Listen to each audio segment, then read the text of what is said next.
Online பிள்ளைங்களுக்கு குறைஞ்சு கேக்குதாமா?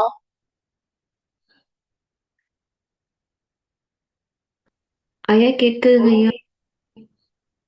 நல்லது. இப்ப வந்து முதல் கால அடிப்படையில நாம நிறைவு புத்தகத்துக்கு வந்திருக்கோம். முதல் காலினுடைய படிக்க தொடங்கின பிள்ளைகளுக்கும் அல்லது செகண்ட் பேப்பர்ல இருந்து படிக்க தொடங்கின பிள்ளைகளுக்கும் இது வந்து கடைசி புத்தகம். அந்த கடைசி புத்தகத்தை தொடங்கறதுக்கு முன்னாடி நம்ம முன்னாடி சொன்ன மாதிரி நாம இது வரைக்கும் இருக்க சிலபஸ் ஃபுல்லா கவர் பண்ணியிருக்கோமான்னு ஒரு தடவை பார்த்துக்கிட்டு நாம வந்து தமிழர் நாகரிகம் பண்பாட்டுக்கு போவோம்.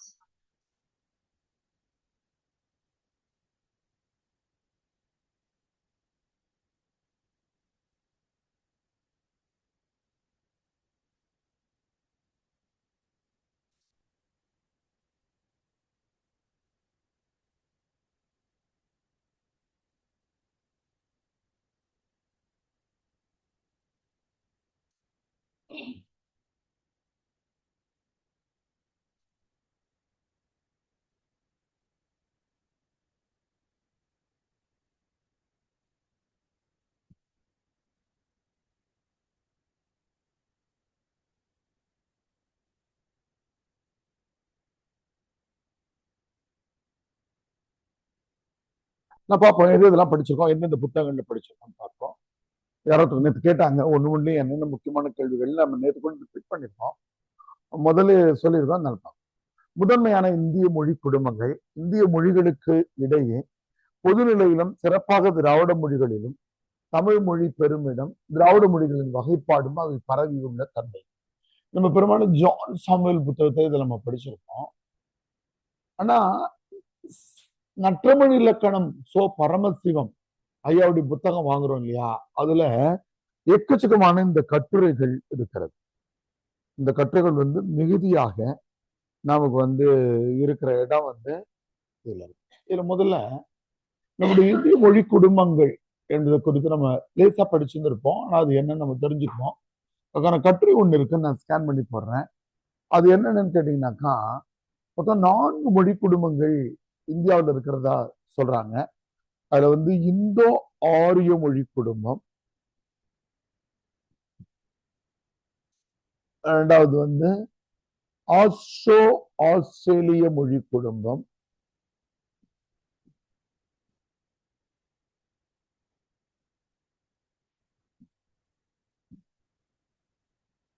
மூணாவது சீன திபெத்திய மொழி குடும்பம், நாலாவது முதன்மை குடும்பமா இருக்கிற நம்முடைய திராவிட மொழி. இந்த 4 மொழி குடும்பங்களும் இந்தியாவில் எங்கெங்க பேசப்படுகிறது என்பதும் இந்த மொழி குடும்பங்களை பத்தி தெரிஞ்சுக்கிறது தான் நம்முடைய இதுவே தவிர இதை தாண்டி உள்ள ஆழமான கேள்விகள் கேட்கறது. இந்தியாவில் மொத்தம் ஒரு உலகமெங்கும் பேசப்படுகிற 7000 மொழிகள்ல இந்தியாவில் மட்டுமே ஒரு 500-600 மொழிகள் பேசப்படுகிறதாக புள்ளிவிவரம் சொல்லுகிறது. அதுல நம்ம திராவிட மொழி குடும்பத்திலேயே நம்ம 50-60ன்றோம். ஆனா ஆய்வாளர்கள் கிட்டத்தட்ட 81 மொழிகள் திராவிட மொழி குடும்பங்கள் அப்படின்னு அண்மை காலமா மொழிகளுடைய பட்டியலை இணையத்துல வெளியிடுறாங்க. அதனால நம்ம கிட்ட அது அதை கேட்டாங்கன்னா முக்கியமான கேள்வி வந்து இந்திய மொழி குடும்பங்கள் மட்டும்தான். இந்தியாவில் இருக்கக்கூடிய மொழி குடும்பங்கள் எது, அவங்களுக்கு இருக்கக்கூடியது இது இது மட்டும்தான் அதுல கேட்பாங்க. அதனால நமக்கு அதை தாண்டி அதுல எதுவும் வர்றதில்லை. ஆனா இந்த திராவிட மொழிகள்ல இருக்கக்கூடியதுல நம்ம கேள்விகளையும் குறிச்சுக்கிட்டே வருவோம். நேற்றுக்கு வந்து நம்முடைய பாப்பா இவங்க கேட்டாங்க, ஜாய்ஸ் ஒரு பேராவணி எது முக்கியமான கேள்வி, அப்படியே 2 கேள்விகள் குறிச்சுட்டு வாங்க. இதுல முதல் கேள்வி வந்து முதல்ல இந்திய மொழி குடும்பங்கள், அது ஒரு கேள்வி. இரண்டாவது திராவிட மொழிகளை பொறுத்த மட்டும் 5 கேள்விகள் இருக்கிறது. அந்த புத்தகத்தை பொறுத்த மட்டும் 5 கேள்விகள் நேரடி கேள்விகள். அது எது எதுனாக்கா ஒட்டுமொத்தமா திராவிட மொழிகள்னு கேட்கறது ஒரு கேள்வி. 2, 3, 4 எதுனாக்கா தென் திராவிட மொழிகள், வட திராவிட மொழிகள், நடு திராவிட மொழிகள். 5வது கேள்வி என்னன்னாக்கா தென்திராவிட மொழிகளில் தமிழ், இந்த 5 கட்டுரையும் நம்ம ஜான் சாமுவேல் புத்தகம் படிக்கும் போது நம்ம படிச்சுட்டே இருப்போம். இந்த 5 தான் முதன்மையா ஜான் சாமுவேல்ல முதன்மையா கேட்கப்படுற கேள்வி. ஆனா இது இல்லாம இந்த புத்தகம் எங்கெல்லாம் பயன்படுத்தணும் நீங்கன்னு கேட்டீங்கன்னா, இலக்கண கேள்விகள் எது கேட்கப்பட்டாலும், வினையாளனையும் பெயர், வேற்றுமை உருவுகள் எது கேட்டாலும் நமக்கு தெரிஞ்ச வேற்றுமை உருவுகளை எழுதிட்டே வந்துட்டு, திராவிட மொழிகள் பலவற்றிலும் வேற்றுமை உருவுகள் இதே போல அமைந்துள்ளன பொதுவா ஒரு வரி எழுதுறதோ, அல்லது ஜான் சாமுவேலையா புத்தகத்துல வேற்றுமை உருவுகள் தலைப்புல தந்திருக்கிறதுல மலையாளத்திலேயோ தெலுங்குலயோ என்ன வேற்றுமை உருவுகள் இருக்குன்னு ஏதோ 1-2 எடுத்துக்காட்டு எழுதுறதோ வலிமையா. இந்த புத்தகத்துல இன்னொரு முக்கியமான கேள்வி இருக்கு. அது என்னன்னா, வினையடியாக பிறக்கும் பெயர்கள். 22வது தலைப்பு, வினையடியாக பிறக்கும் பெயர்கள்.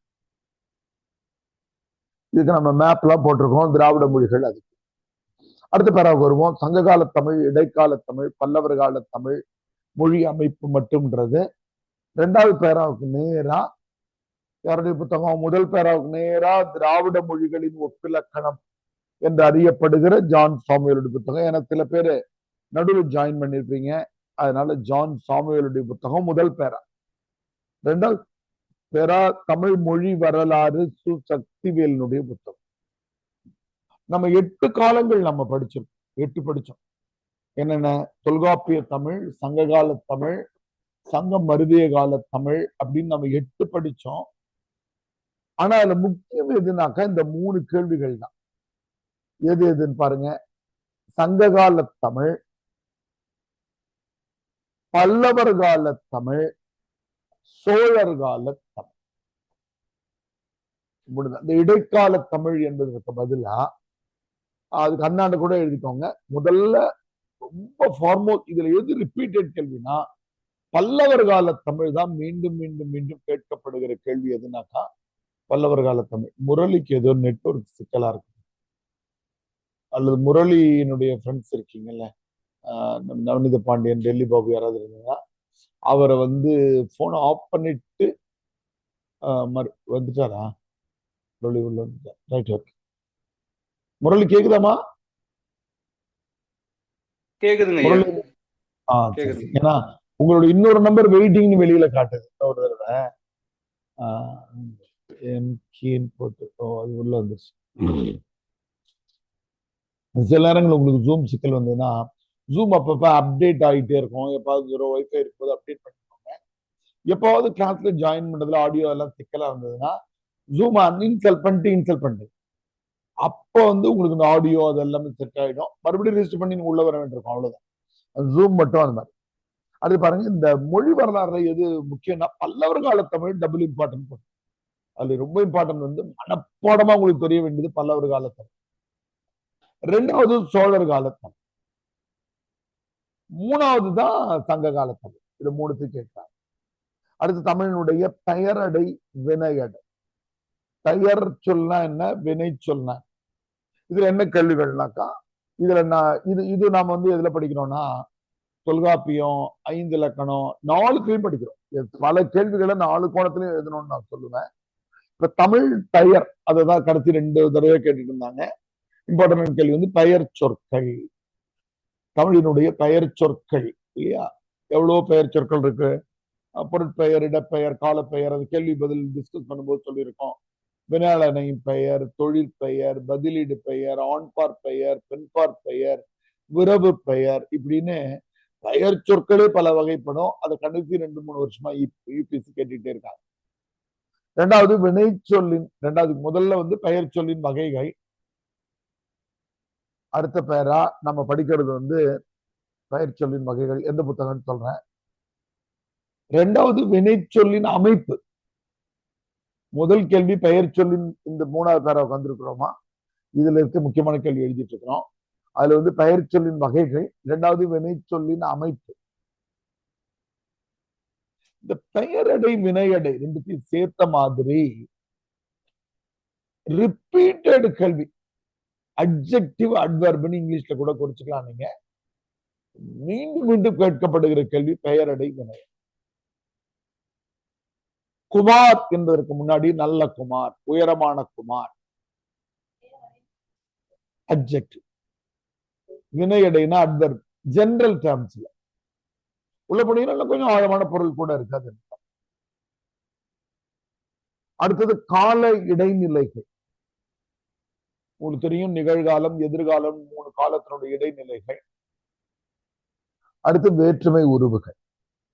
இத எப்படி விடை எழுதணும்னாக்கா, இந்த இலக்கண அந்த பத்தி கேள்வியே தொல்காப்பியத்துல அதை பத்தி செய்திகள் இருக்கா அப்படின்றத பார்க்கணும். 4 கோணத்துல எழுதணும். 2வது, தொல்காப்பியம்ன்றது பழமை, ஓல்டு, இங்கிலீஷ் எழுதுற. நற்றமிழ் இலக்கணம் புத்தகம் இருக்கு இல்லையா, அதுல வந்தீங்கன்னாக்கா பரமசிவம் ஐயா புத்தகம், நம்ம சில இடத்துல 5 இலக்கணம் எழுதுவோம். இது அப்டேட்டட், இன்னைய தேதிக்கு அது வேற்றுமை உருவுகளோ இதுவோ என்ன இருக்குன்னு தெரியும். இன்னொன்னு, நம்முடைய மொழி வரலாறு சக்திவேல் அடிப்படையில பார்த்தோம்னா இது டைம் ஸ்கேல். இதே வேற்றுமை உருவுகள் இது மாறு நடுவுல என்னாச்சு, சங்கம் அறிவிய காலத்துல, பக்தி இலக்கிய காலத்துல, அப்படின்ற டைம் ஸ்கேல்ல என்ன சேஞ்ச் எல்லாம் ஏற்பட்டுச்சுன்றத சக்திவேல், நம்முடைய சக்திவேல் ஐயா புத்தகம் சொல்லும். திராவிட மொழிகளின் மன்னிக்கிறோம், திராவிட மொழிகளின் ஒப்பிலக்கணத்துல ஜான் சாமுவேல் ஐயா புத்தகத்துல ஸ்பேஸ், இதே வேற்றுமை உருவுகள் திராவிட மொழிகள்ல இங்க எப்படி இருந்தது, இங்க தெலுங்குல எப்படி இருந்தது, மலையாளத்துல எப்படி இருந்தது, கன்னடத்துல எப்படி இருந்ததுன்னு சொல்றது. அது 4த்தையும் நீங்க புரிஞ்சுக்கணும். 4 புத்தகத்தை ஏன் இலக்கணத்தை திரும்ப திரும்ப படிச்சோம்னு நான் சொல்லியிருக்கேன். தொல்காப்பியம் தான் இலக்கணத்தினுடைய அடிப்படை, ஆரிஜினேஷன். அதுதான் ஒரிஜினல், அதான் முதல்ல தொடங்குனது, ஆரிஜினேட் ஆனது. நற்றமிழ் இலக்கணம் இன்னைய தேதிக்கு நாம பயன்படுத்திட்டு இருக்கிறதெல்லாம் எப்படி இருக்குன்னு சொல்லும். மொழி வரலாறு அதே விஷயம்தான். கொஞ்சம் கொஞ்சமா நம்முடைய வினை முடிவு இருக்கு பாருங்க, விகுதி. விகுதி எப்படியெல்லாம் காலந்தோறும் மாறி வந்திருக்குன்றது அது நமக்கு சொல்லும். திராவிட மொழிகளின் ஒப்பிலக்கணம் என்ன சொல்லணும்னா, அதே விஷயத்த தெலுங்கு, மலையாளம், இந்த எந்த இலக்கண கேள்வி எழுதினாலும் இந்த 4 கோணமும் நமக்கு புரிஞ்சிருந்ததுன்னா அது விடை முடிக்கிற இடத்துல சும்மா ஒரு அரை பக்கத்துல இந்த விஷயங்கள் எழுதணும்.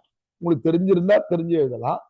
இல்லைனாக்கா இடைநிலைகள், இன்னைக்கு கிரு கின்று ஆண் என்று இருக்கிறது, இப்பு இவ்வுன்னு இருக்கு, இத்து இட்டு இரு இன்னும் இருக்கே தவிர காலந்தோறும் இந்த இடைநிலைகள் மாறியே வந்திருக்கு. இன்னும் ஆழமான செய்திகள் உங்க பாடத்துல நடத்திருக்கேன். தொல்காப்பியர் காலத்திலேயோ சங்க காலத்திலேயோ 3 காலங்களுக்கான இடைநிலைகள் இல்லை. அன்னைக்கு கூட போட்டோ எடுத்து போட்டோம். இறந்த காலம், இறப்பல்லா காலம் 2 தான் இருந்தது. இந்த இக்கு என்பது வேடிக்கையா பாத்தீங்கன்னா, யான் போகேன் என்பது ஒரு காலகட்டத்துல போனேன்னு இறந்த கால இடைநிலையா இருந்தது. ஒரு காலகட்டத்துல யான் போகேன்னு சொன்னாக்கா நான் போவேன்னு எதிர்கால, இந்த இக்கு 2 இடைநிலையா மாறி. இந்த இடைநிலைகளை படிச்சீங்கன்னா அந்த மெயின் டேபிள காலம் போட்டிருக்கோம், அல்லது புக்ல போட்டிருக்கோம் பாருங்க. புக்ல உங்களுக்கு காலம் மொழி வரலாறு சக்தி வேலை சப்போர்டிமெட்ரியில போட்டிருக்கோம் பாருங்க. அது இடைநிலையில வரும். பெரிய டேபிள காலமா இப்படி திருப்பி அதான் கரெக்டா எடுத்துட்டீங்க. அந்த இடம் தான் அதானமா மொழி வரலாறு தானே. அந்த பரவாயில்ல, பவர் அதிகமாயிடுச்சு. கோமதி பிறந்த உடனே கரெக்டா நம்ம சொல்ற பேர் எதிரா பக்கமாக 109ல இருக்கு இடைநிலை காலந்தொரடு. அடுத்து திராவிட மொழிகள், நம்மளதுல மட்டும் இடைநிலை கிடையாது, எல்லாருக்கிட்டையும் இருக்கு. நம்ம பார்த்தோம் ஓ கூட வட திராவிட மொழிகள்ல இடைநிலையா இருந்தது லேசா ஒண்ணு. அப்ப இந்த 4த்தையும் எந்த கேள்வி, இலக்கண கேள்வினாலே 4 தான். என்னென்ன, பெயர் சொற்கள், வினை சொற்களின் அமைப்பு, மேல டாப்ல வச்சிருக்கேன் இல்லையா, பெயரடை, வினையடை, கால இடைநிலைகள், வேற்றுமருவுகள், எதை பத்தி எழுதினாலும் நாம என்னமா பண்ணணும், இந்த 4 பாயிண்ட் கவர் பண்ணிருக்கமான்னு கடைசி பகுதியிலயோ முன்னுரையிலயோ கவர் பண்ணிக்கலாம். பார்த்தா நீங்க ஒரு 5-6 புத்தகங்கள் தொகுத்து விட எழுதுற மாதிரி தெரியும். இல்லைன்னா மனப்பாடம் பண்ணிட்டு ஐயா வேற்றுமருவுகள் பட்டியல் நல்லா எழுதிட்டேன் கரெக்டா, தொல்காப்பியம் 2 நூல் கரெக்டா தான் இருக்கும். ஆனா இந்த பாயிண்ட் லேசா கவர் பண்ணீங்கன்னா, இலக்கண கேள்வி எதுவாக இருந்தாலும் இந்த 4 கோணத்திலையும் கவர் பண்ணீங்கன்னாக்கா நீங்க சரியா படிச்சிருக்கீங்க. பல்வேறு புத்தகங்கள்ல படிக்கிறத கோரிலேட் பண்ணி எழுதுறீங்க. ரைட்டாமா? இதனால என்ன புரியுதாமா? தொல்காப்பியம் பழசு, நற்றவழி இலக்கணம் அப்டேட்டடு, மொழி வரலாறு டைம் ஸ்கேல்ல மாறும். திராவிட மொழிகள் வந்து ஸ்பேஸ், இது அடிப்படை.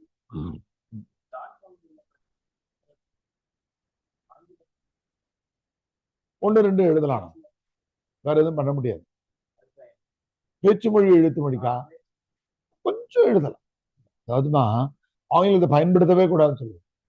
குறிப்பா ஆங்கிலத்தை பயன்படுத்த நமக்கு உரிமை மிக்க இடம் எதுனாக்கா டிரான்ஸ்லேஷன், மொழிபெயர்ப்பு சார்ந்த கேள்விகள் கேட்டாங்கன்னா தமிழையும் ஆங்கிலத்தையும் நீங்க ஒப்பிட்டு ஆங்கிலத்தை நேரடியாக பயன்படுத்த. செகண்ட் பேப்பரை பொறுத்த மட்டும் யாருக்கும் வெட்கம் இல்லை, அதிகமா ஆங்கிலத்தை பயன்படுத்தியிருப்பார். நேர்கூற்றுல அதை நீங்க பயன்படுத்தலாம். கொஞ்சம் குருபீடத்துல இருக்கும், சித்திரப்பாவையில கொஞ்சம் கொஞ்சம் இருக்கும். அங்க அதுக்கான விடைகள் வரும்போது அது மாதிரி பொதுவாக தவிர்க்கலாம். ஆங்கிலம் கலந்த மொழி நடையா இருக்கக்கூடாது. ஆங்கிலத்தை மேற்கோளாக நீங்க காட்டலாம். அது ஆங்கிலம் கடுமையாவே மாறிடுச்சு. ஆங்கிலத்துக்கு அதுக்கு தொடர்பே இல்லை. சின்னதா எழுது.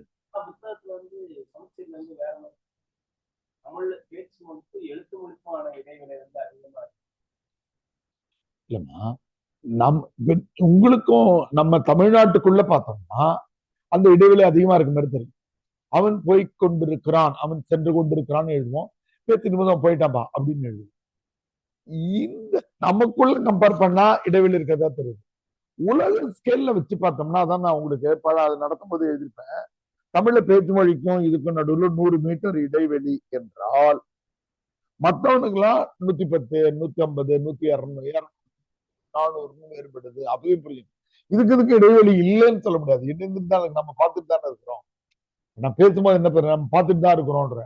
நீங்க எழுதும்போது என்ன, நான் பார்த்து கொண்டுதான் இருக்கிறோம் எழுது. இது யாருக்கு தெரியும்னா, பிற மொழிக்காரன் தமிழ் படிக்க வரான்னு வச்சுங்க, அவன் எழுதெல்லாம் கத்துக்குவான். பேசுறதுக்கு என்னடா பேசிட்டு இருக்காங்கன்னு ஒண்ணும் புரியாது. இப்ப நானே ஹிந்தி பேசுறேன்ல, நான் ஹிந்தி பேசுறது எழுத்து வடிவத்துல பேசிட்டு இருக்கேன். தும் கஹா ஜா ரஹா ஹை அப்படின்னாக்கா, சைனாக்காரங்க எல்லாம் படிச்சுட்டு வந்து நீ எங்கே போய் கொண்டு இருக்கிறாய் அப்படின்னு நான் கேட்பேன். அவன் ககஞ்சா ககஞ்சா அப்படின்னு சொல்லிட்டு போயிட்டே இருப்பான். நம்மளை பார்த்தோம்னா என்ன பேசுறாங்க அப்படி எழுதி வச்சு படிக்கிற மாதிரி இருக்கும். அப்போ எல்லா மொழிக்குமே பேச்சு மொழிக்கும் எழுத்து மொழிக்கும் இடையில இடைவெளி இருக்கு. அது சமச்சீர் கல்வி புத்தகம் சொல்லுது. கம்பேரிட்டிவ் ஸ்கேல் வரும்போது நாம க்ளோசரா இருக்கும், நாம ரொம்ப நேரோவா இருக்கும், மத்தெல்லாம் ரொம்ப வைடரா இருக்கும். இங்கிலீஷ்ல படிக்கவே முடியாது அப்படிங்கிற லெவல்ல இருக்கு.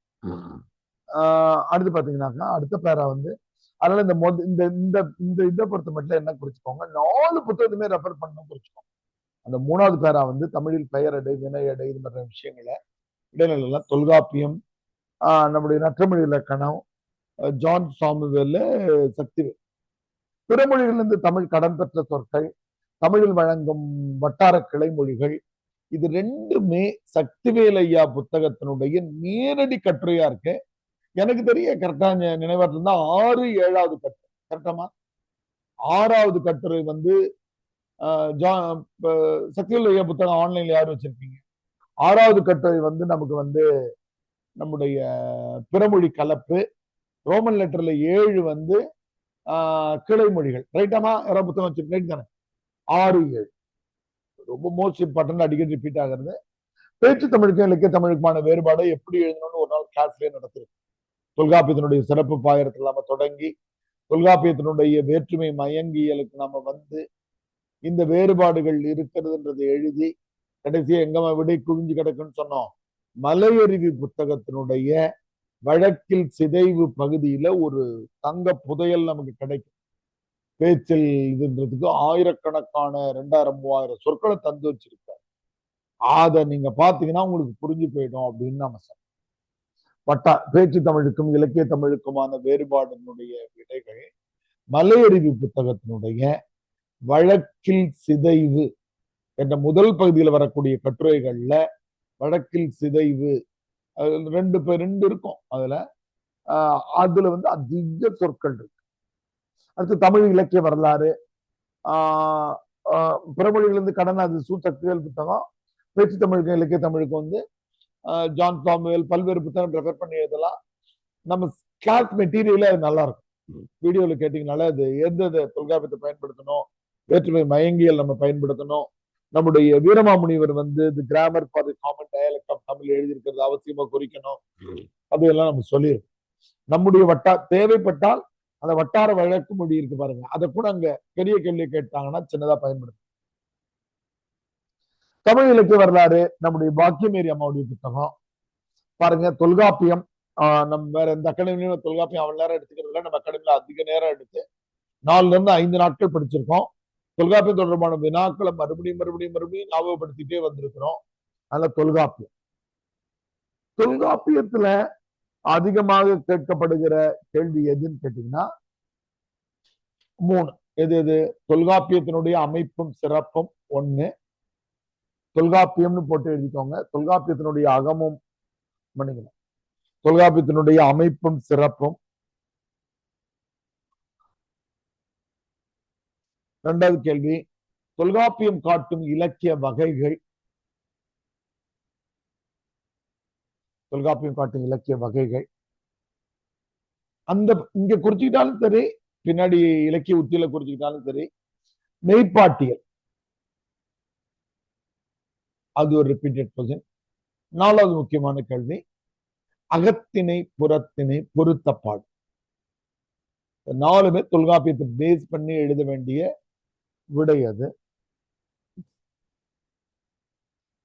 அடுத்தது இலக்கிய வரலாறுல ரொம்ப முக்கியமா ரிப்பீட்டட் கேள்வி, எப்படி பல்லவர் கால தமிழோ அடுத்து சங்க இலக்கியம். சங்க இலக்கியத்துல இந்த 2 கேள்விகளுமே கேட்டிருக்காங்க. அகம் புறம் எப்படி பகுத்திருக்காங்க கேட்டிருக்காங்க. நேற்று கூட தம்பி விட எழுதிட்டு வந்திருந்தார். அகம் புறம் என்ற பாகுபாட்டுக்கு நம்ம ஒரு டேபிளுக்கான கிளாஸ்ல எழுதணும், ஞாபகம் இருக்காமா? இப்ப எழுதிருப்போம், ஒரு அழகான டேபிளுக்கான எல்லாரும் கூட எழுதி போட்டீங்க. சங்க இலக்கியம்னாலே 8 தொகை 10 பாட்டுன்றது நமக்கு தெளிவா தெரியணும். இதுல அகம் புறம் அகப்புறம் இப்படி எழுதியிருக்கோம். நம்ம புதுப்பிள்ளைங்க கொஞ்சம் பேர் வந்திருக்கீங்க, நாகரிக பண்பாடு கொஞ்ச நேரம் கழிச்சு தொடங்குவோம். நம்ம இது இப்ப ஒட்டுமொத்தமா சிலபஸை படிச்சு முடிச்சிட்டோமான்னு பார்த்துட்டு நம்ம அங்க வரோம். இதுல நம்ம அடிக்கடி எழுதியிருக்கோம். இது 8ல 5 புத்தகம். 8ல 5 புத்தகம் அகநூல், 8ல 2 புத்தகம் புறநூல், 8ல 1 புத்தகம் பரிபாடல். இது 10ல 2 புத்தகம் குறிஞ்சிப்பாட்டும் முல்லைப்பாட்டு மட்டும். இது 10ல 5 கூட்டல் 1 ஆற்றுப்படை நூல்கள் 1, மதுரை காஞ்சி 1. மீதி இங்க இருக்கக்கூடியதுல நெடுநல் வாடையும் பட்டினப்பாலையும் 2 புறம். அகப்புற வேறுபாடு நம்ம மீண்டும் மீண்டும் படிச்சோம். இந்த டேபிள் காலம் கரெக்டாவும் அந்த புத்தகத்தினுடைய பேரும் தெரியும், நான் எழுதிருவேன். நற்றிணை, குறுந்தொகை, 500, கலித்தொகை, அகநானூறு. இது குறிஞ்சிப்பாட்டு முல்லைப்பாட்டு. இங்க பாத்தீங்கன்னாக்கா புறநானூறும் பதித்து 10. இது பரிபாடம். இதுல ஆற்றுப்படை நூல்கள் 5, திருமுருக ஆற்றுப்படை, புறநூறு ஆற்றுப்படை, சிறுமான் ஆற்றுப்படை, பெருமான் ஆற்றுப்படை, கூத்தராற்றுப்படை, மதுரை காஞ்சி. இது பட்டினப்பாளையம், நெடுநல்வாடி ரொம்ப முக்கியம். இதை தெரிஞ்சுக்கிட்டாதான் இங்க நீங்க எழுதும்போது அகம்புறம் என்ற பாகுபாடு. பொதுவா அகம்புறம் ஏன் பிரிக்கப்பட்டிருக்கு? மனித வாழ்க்கை, வீட்டுக்குள்ள நடக்கிற காதல், இது எல்லாம் அகமாகவும், அகத்துக்கும் புறத்துக்கும் உள்ள வேறுபாடுகள். அகத்துல பேர் சொல்லக்கூடாது, புறத்துல பேராவத்தையும் சொல்லலாம். அதனால சங்க இலக்கியத்தினுடைய சமய பொதுமை நோக்கு அது ஒரு கட்டுரையாவே உங்களுக்கு நான் டிக்ளேர் பண்ணிருக்கேன். சங்க இலக்கியங்கள்ல எதுலையுமே கடவுள் வாழ்த்து கிடையாதுன்ற பாயிண்ட்ல இருந்து தொடங்கி இன்னைக்கு கிடைச்ச கீழடி ஆய்வுகள்ல வழிபாட்டு பொருள்கள் எதுவுமே இல்லைன்றது வரைக்கும் கொடுத்தோம். நீங்க 2 பேரும் ஆன்லைன்ல இருந்தீங்களாமா? ஆன்லைன்ல வந்தீங்களா? ஒரு நம்பர் மட்டும் வந்தீங்களா? 2 நம்பர் வந்து? 2 பேரும் வந்து. அடுத்தது இந்த அற இலக்கியங்களின் வளர்ச்சி இருக்கு இல்லையா, அது சங்கம் மருவிய காலம். அதுதான் 5-6 பெயர்கள் இருக்குன்னு நம்ம சொல்லியிருக்கோம். யூபிஎஸ்சி போட்டுக்கிட்டே இருப்பாங்க. 5-6 பெயர்கள் சொல்லியிருக்கோம் இல்லையா? என்னென்ன? இருண்ட காலம், களப்பிரர் காலம், சங்கம் மருவிய காலம், நீதி நூல் காலம், அற இலக்கிய காலம், 11 கீழ்கணக்கு காலம்னு 6 பெயர்கள் நாம் அதுக்கு சொல்லியிருக்கோம். அது மோஸ்ட் இம்பார்ட்டன்ட். எப்படி மொழி வரலாறுல பல்லவர் கால தமிழ் இம்பார்ட்டன்ட்டோ அந்த மாதிரி இதுல எதுமா இம்பார்ட்டன்ட்? சங்கம் மருவிய காலம் இம்பார்ட்டன்ட். ஏன் இம்பார்ட்டன்ட்னாக்கா மன்னர்களை பற்றிய குறிப்புகள் எதுவுமே கிடைக்காதால வேறுட்டே அந்த கேள்விகளை போட்டுக்கிட்டே இருப்பான். சங்கம் மருவிய காலம் என்ன பண்பாட்டை காட்டுது, என்ன இலக்கியம் சொல்லி கேட்டுட்டே இருப்பான். அடுத்து சிலப்பதிகாரம், மணிமேகலை, இதுவும் அடுத்து ரிப்பீட் ஆகிற, மீண்டும் மீண்டும் ரிப்பீட் ஆகிற கேள்வி. நம்ம கூட போன தடவை வகுப்புல நம்ம அறிவிச்சிருக்கோம். இந்த முறை புதன்கிழமை அன்னைக்கு ஆவணப்படம் போடுறோம் இல்லையா, அதே மாதிரி ஒரு புதன்கிழமை தள்ளி நம்ம அம்மா அரங்கமடிக்கு அம்மா வச்சு நீங்களே சில கட்டுரைகள் ஒரு 3-4 பேர் படிக்கலாம். அதை அவங்க எப்படி மேம்படுத்தலாம்னு சொல்லிட்டு ஒரு 2 மணி நேரம் 2.5 மணி நேரம் சிலப்பதிகார மணிமேகலனுடைய பெண்ணிய கோடுகள், சிலப்பதிகார மணிமேகலனுடைய இரட்டை காப்பியங்களா இல்லையா, சிலப்பதிகார மணிமேகலனுடைய அறச்செய்திகள், இது எல்லாத்தையும் நம்ம ஒரு நாளைக்கு நாம கட்டுரை எழுதிட்டு வந்துட்டு இங்க அதை பத்தி எக்ஸ்பிளைன் பண்ணிட்டு அவங்க கிட்ட ஒரு ஃபீட்பேக்கும் இதுவும் பண்ற மாதிரி நம்ம ரைட்டுங்களாமா. முன்னாடியும் படிச்சுட்டோம், அதான் படிக்கல நினைக்க தேவையில்லை. இதுக்காக மணிமேகலை கதையில் நம்ம லேகிங்கா இருப்போமோன்னு சொல்லிட்டு தான் ஆர்த்தியை வந்து நம்ம படிச்சுட்டு வந்து முழுசா ஒரு நாள் கதை சொன்னாங்க. ஞாபகம் இருக்குங்களா? அந்த கேரக்டர் பேரு அது எல்லாத்தையும் அவங்க சொன்னாங்க. அடுத்தது இலக்கிய வரலாறுல முக்கியமானது பக்தி இலக்கியம், ஆழ்வார்கள். ஆழ்வார் பாடல்கள் நாயகன் நாயகி பாவம், அதையும் நம்ம கிளாஸ்லயே டிக்டேட் பண்ணி விடையாக எழுதியிருக்கோம். பல்வேறு செய்திகளை தொகுத்து எழுதியிருக்கோம். ரோமன் கத்தோலிக்க மரபுல அந்த மாதிரி எழுதுறாங்கன்றதுல இருந்து மீரா அம்மா, ஆண்டாள் அம்மாவில இருந்து தொடங்கி கண்ணன் பாட்டுல பாரதியார் கடவுளை பெண்ணாக மாத்திருக்கிறான்றதுல இருந்து குறிப்புகள் நம்ம எழுதியிருக்கோம். இன்னும் நுணுக்கமா இப்ப நாகரிகம் பண்பாட்டுல படிக்க போற ஒரு விஷயத்தையும் நம்ம எழுதியிருக்கோம். திருமங்கை ஆழ்வாருக்கும் நம்மாழ்வாருக்கும் உள்ள வேறுபாடு அப்படின்னு. திருமங்கை ஆழ்வார் வந்து 2வது இறைவனை அடையணும்னு எழுதியிருப்பார் நாயகன் நாயகி பாவத்துல. நம்மாழ்வார் உயிரோடு இருந்து இறைவன் அடையிறது. நம்மாழ்வார் நம்மால் ஞாபகம், உயிரோடு இருந்து இறைவன் அடைகிறார் ஞாபகம். அதான் அதுக்கு நம்ம விடை தந்திருக்கிறோம். அடுத்தது வந்து தூது உலா பரணி குறவஞ்சி, நேற்றை கூட ஆர்த்தி எடுத்து போட்டிருந்தாங்க. எந்தெந்த வருஷங்கள்ல எந்தெந்த கேள்வி நம்ம குரூப்ல போட்டிருக்கோம், வாட்ஸ்அப் குரூப்ல, அது ஸ்டோர் பண்ணி வச்சுக்கோம்.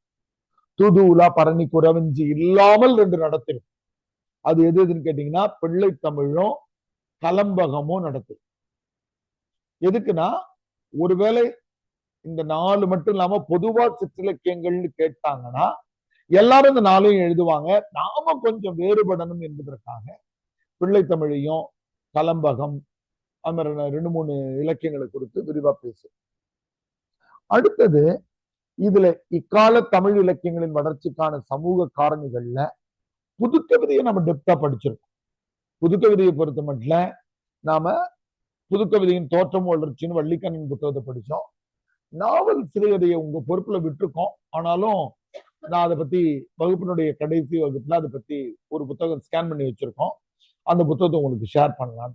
நான் சிறுகதைகளின் தோற்றம் வளர்ச்சின்னு ஒரு புத்தகம், கோமதிக்காவுக்கு அந்த புத்தகம் தான் பரிசு தரும் அப்படின்னு 1 மாசமா சொல்லிட்டு அவங்களுக்கு என்னைக்காவது ஐயா ஆர்டர் பண்ணுவார் அப்படின்னு சிரிக்காமலே இருக்காங்க இல்லையா அவங்க. அடுத்து பாருங்க, இந்த சமூக அரசியல் கருத்தாக்கங்கள் என்ற கேள்வியை யூபிஎஸ்சி அடிக்கடி பயன்படுத்துறாங்க.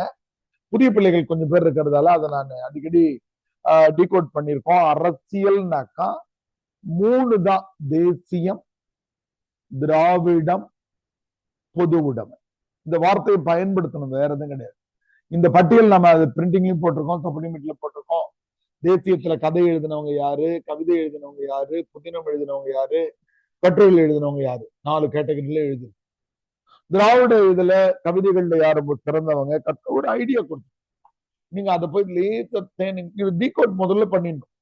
அரசியல் தந்துட்டான்னா திமுக அதிமுகன்னு நம்ம எழுத முடியாது, காங்கிரஸ் பிஜேபின்னு எழுத முடியாது, அல்லது கம்யூனிஸ்ட். அதுக்கான வார்த்தை வந்து பொதுவான வார்த்தை தேசியம், திராவிடம்.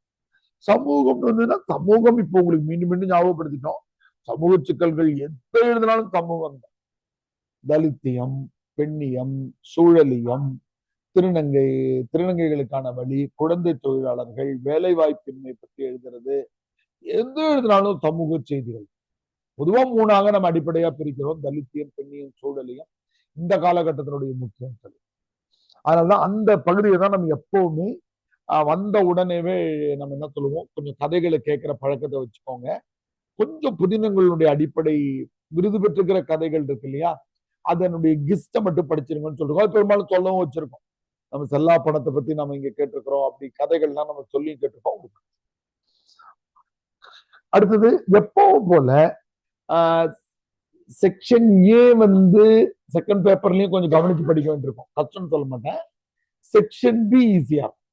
செக்ஷன் பி புத்தகங்களை படிக்கிற பல பேர் தமிழ் ஆப்ஷன் பிள்ளைகள் யாருக்கும் விட்டமில்லையும் குருபு இடத்தையும் இது 2-3 புத்தகங்களை படிச்சு தாங்க தனியாவே படிச்சிடலான்னு முயற்சி பண்ணுவாங்க. அவங்களுக்கு எப்ப பயம் வரும்னா, படிக்கிறது ஈஸியா படிச்சிருவாங்க, யாருக்கும் விட்டமில்லை. கேள்வித்தாளை பார்த்த உடனே பயம், யாருக்கும் விட்டமில்லையில் காணப்படும் சமூக சிக்கல்களை வர்ணிக்க அப்படின்னு சொல்லுவாங்க. அங்கதங்களை வகைப்படுத்துகன்னா இது என்னையா நம்ம கதையை படிச்சு முடிச்சிடும், கதையை கேட்பான்னு நினைச்சிட்டு இருப்போம். பிளஸ் அதே மாதிரி செக்ஷன் பி அங்கேயும் ஈஸி, இங்கேயும். கம்பேரிட்டிவா அங்கேயும் ஈஸி. அதனால பொதுவாகவே ஃபீல்ட்ல என்ன ஒரு பேச்சு உண்டு அப்படின்னு கேட்டீங்கன்னா, அது நீங்க தெரிஞ்சுக்கணும்னு நான் உங்களுக்கு சொல்லியிருக்கேன். அது என்னன்னா, section A, section B 2 question இருக்கு இல்லையா? இதுல 1, 2, 3, 4 இங்க 5, 6, 7, 8 இந்த 8 கேள்வியும் உங்களுக்கு தரவா நடத்தணும்னு தான் நம்ம அகாடமியில முயற்சி பண்ணோம். 8ல ஐயா 8ல 5 கேள்வி தான் வரும் நடத்தியாச்சு போயா அப்படின்னு 8யுமே நடத்த முடியுமான்னு பாக்குறோம். ஆனாலும் நம்ம எல்லைக்கு யூபிஎஸ்சி கொஞ்சம் வெளியில தான் போவாங்க. ஏதாவது ஒரு சப்கொஸ்டினை நீ என்னையா நடத்துறது நான் பார்ப்போம்னு சொல்லிட்டு ஏதாவது ஒண்ணு போட்டு விட்டுருக்காங்க. அது இந்த முறை மலையாள மொழியினுடைய உயிர் எழுத்துக்கள்னு கேட்டாங்க. நம்ம விட ஒன்று தயார் பண்ணுங்க. பாருங்க இது 1, 5 உங்களுக்கு கம்பல்சரி. அடுத்து ஏதாவது ஒரு கேள்வி ஒண்ணு எடுக்கணும். 3வது கேள்வியை பொதுவா ஃபீல்டில் இருக்கவங்களுடைய பேச்சுன்னா, இந்த 3வது கேள்வியை செக்ஷன் ஏல இருந்து எடுக்கிறவங்க அதிக மார்க் ஸ்கோர் பண்றாங்கன்னு ஒரு பேச்சு இருக்கு.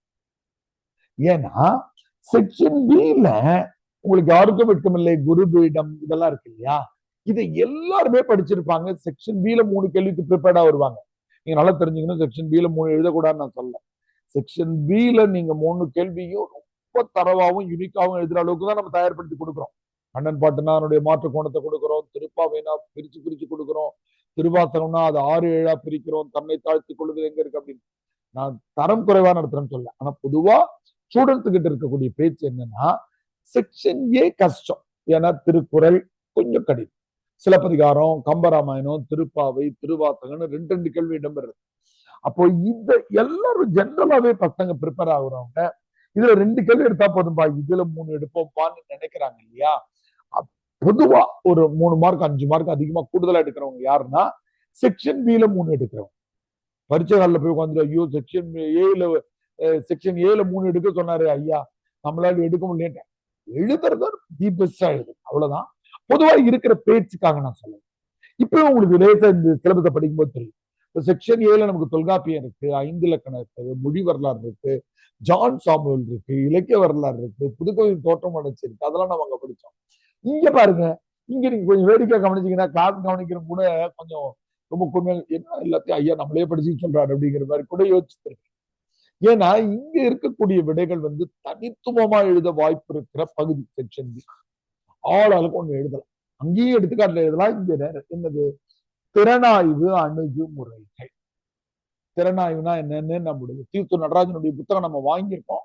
ஆனா புத்தகத்தை வச்சு இல்லாமலே நான் உங்களுக்கு நடத்திருக்கேன். மொத்தமாக திறனாய்வு 20-30 வகைகள் படும். இதுல நம்ம கொடுத்திருக்கிற சமூகவியல், உளவியல், வரலாற்றியல், அறவியல், அறிவியல், கால வரலாற்று முறை திறனாய்வு, விதிமுறை திறனாய்வு, விளக்க முறை திறனாய்வு, அப்படியே போயிட்டே இருந்து ஒப்பீட்டு முறை திறனாய்வுல முடியும். அதான் ஒப்பிலட்சம்.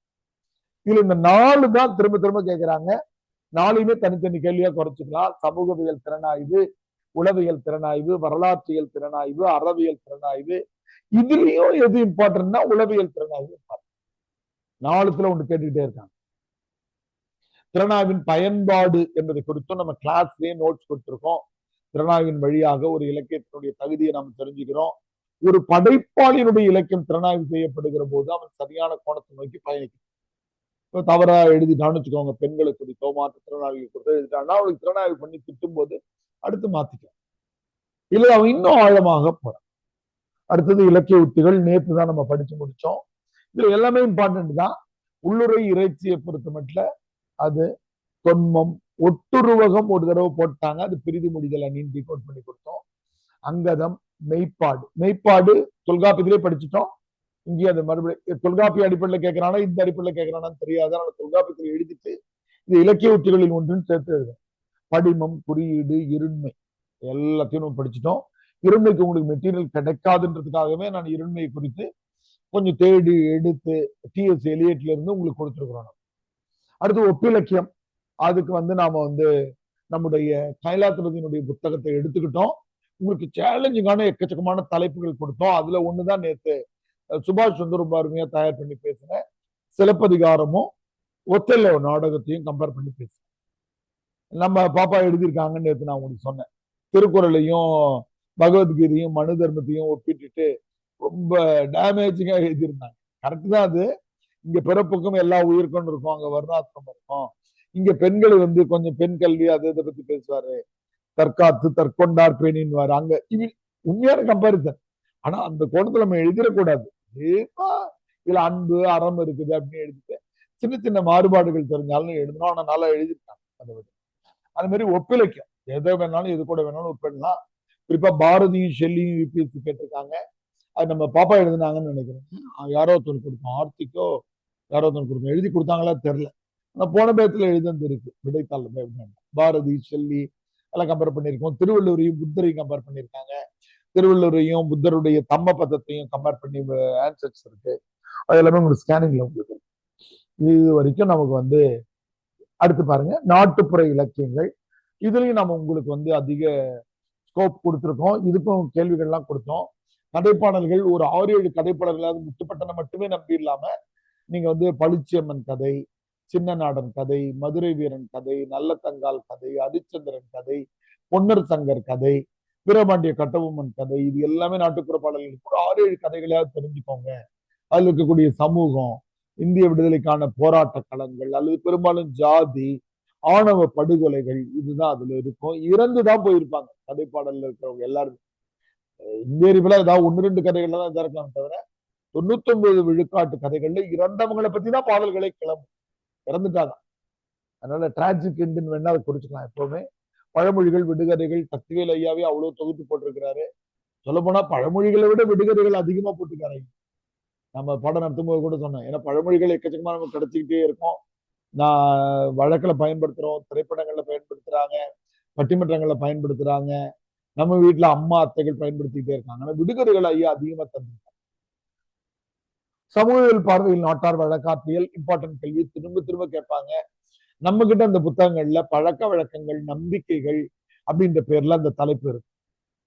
அடுத்தது மொழிபெயர்ப்பினுடைய பயன்கள், மொழிபெயர்க்கப்பட்டுள்ள தமிழ் இலக்கியங்கள், மொழிபெயர்ப்பினுடைய தன்மை பயன்களை நம்ம எழுதியிருக்கோம், கட்டுரையாவே சொல்லியிருக்கோம். மொழிபெயர்க்கப்படுகிற போது மூலமொழி, மொழிபெயர்க்கப்படும் மொழின்னு எழுதியிருக்கோம். ரோகிணி முடிச்சுட்டே இருக்கக்கூடாது, எல்லாத்தையும் சொல்லியிருக்கேன்றாரு. எப்பயா சொன்னாரு ஞாபகம் இருக்கா? உங்களுக்கு அவ்வளவு எழுதியிருக்கும். இங்க வேட்டி சட்டைன்னு இருக்கும், அங்க வேட்டி சட்டைன்னு இருக்கு, அது எழுத முடியாது. இங்க குலதெய்வ வழிபாடுன்னு இருக்கும், அது அங்களுக்கு எழுதுனாக்கா கஷ்டம். இங்க பெயர் வச்சா அவன் வந்த இடத்துக்குன்னு இருக்கும், அங்க இன்ட்ராகேட்டிவ் கன்ஜங்ஷன் போட வேண்டி இருக்கும். ஆனாலும் மொழிபெயர்ப்புல எது ரொம்ப எளிமைனாக்கா கட்டுரை மொழிபெயர்க்கிறது எளிமை. அடுத்தது எளிமை சிறுகதை, ரொம்ப கஷ்டம் கவிதை. ஆனா இன்னைக்கு செயற்கை நுண்ணறிவு வந்த பிறகு எல்லாத்தையும் மொழிபெயர்க்க முடிகிறது. இந்த பாயிண்ட் எல்லாம் நம்ம உங்களுக்கு சொல்லி சொல்லி சொல்லி மொழிபெயர்ப்புனா என்னன்னு ஒரு 15-20 பாயிண்ட் சொல்லியிருக்கோம். ரைட்டாமா? மொழிபெயர்ப்பாளனுக்கு 2 மொழியும் தெளிவா தெரிஞ்சிருக்கணும். நமக்கு இப்ப நடக்கிற மொழிபெயர்ப்புல என்ன சிக்கல்னா, யாரும் அரபி மொழியோ தென்னாப்பிரிக்க மொழியோ படிச்சுட்டு மூல மொழியில இருந்து மொழிபெயர்க்கிறது இல்ல. இது நடுவுல ஒரு இன்பிட்வீன்ல இடைமொழி ஒண்ணு ஆங்கிலம் இங்கிலீஷ்ல ஒருத்தன் டிரான்ஸ்லேட் பண்றான், அதை நாம டிரான்ஸ்லேட் பண்றோம். அப்ப அந்த மூல மொழியினுடைய உயிரோட்டம் குறைய வாய்ப்பு. அதை கடைசி பாயிண்டா எழுதிருக்கு. மொழிபெயர்ப்பு எப்படி அமைந்தாலும் மூல மொழியினுடைய உயிரோட்டத்தை மொழிபெயர்க்கும் மொழியில, மூல மொழியில அந்த ஒரிஜினல் மொழியில ஒருத்தன் சிரிச்சிருந்தாருன்னா அந்த இடத்துக்கு நேரம் நீங்க இங்க சிரிக்கணும். அங்க ஒருத்தன் அழுதுருந்தாருன்னா இங்க அழணும். அங்க ஐயோ இந்த வில்லனை அடிச்சுடா கோவப்படும் அப்படின்னா அப்பதான் மொழிபெயர்ப்பு வெற்றி அடைஞ்சிருக்கு. தமிழ்நாட்டுல சிறந்த மொழிபெயர்ப்பாளர் பேரையும் நம்ம எழுதியிருக்கோம், புவியரசு ஐயா. பெரியவங்க வாழ்ந்துட்டு இருக்கிறாங்க, நம்ம கூட இருக்காங்க. புவியரசனுடைய மொழிபெயர்ப்பு நீங்க மிர்தாது, நம்ம நேற்று 2 நாள் முன்னாடி கூட ஒரு ஆங்கில புத்தகம் நம்முடைய யாரு மிஸ்கின் சொல்லி ஒரு ஆங்கில புத்தகம் நம்ம போட்டிருக்கோம். நீங்க அதெல்லாம் பாக்குறீங்களான்னு தெரியல.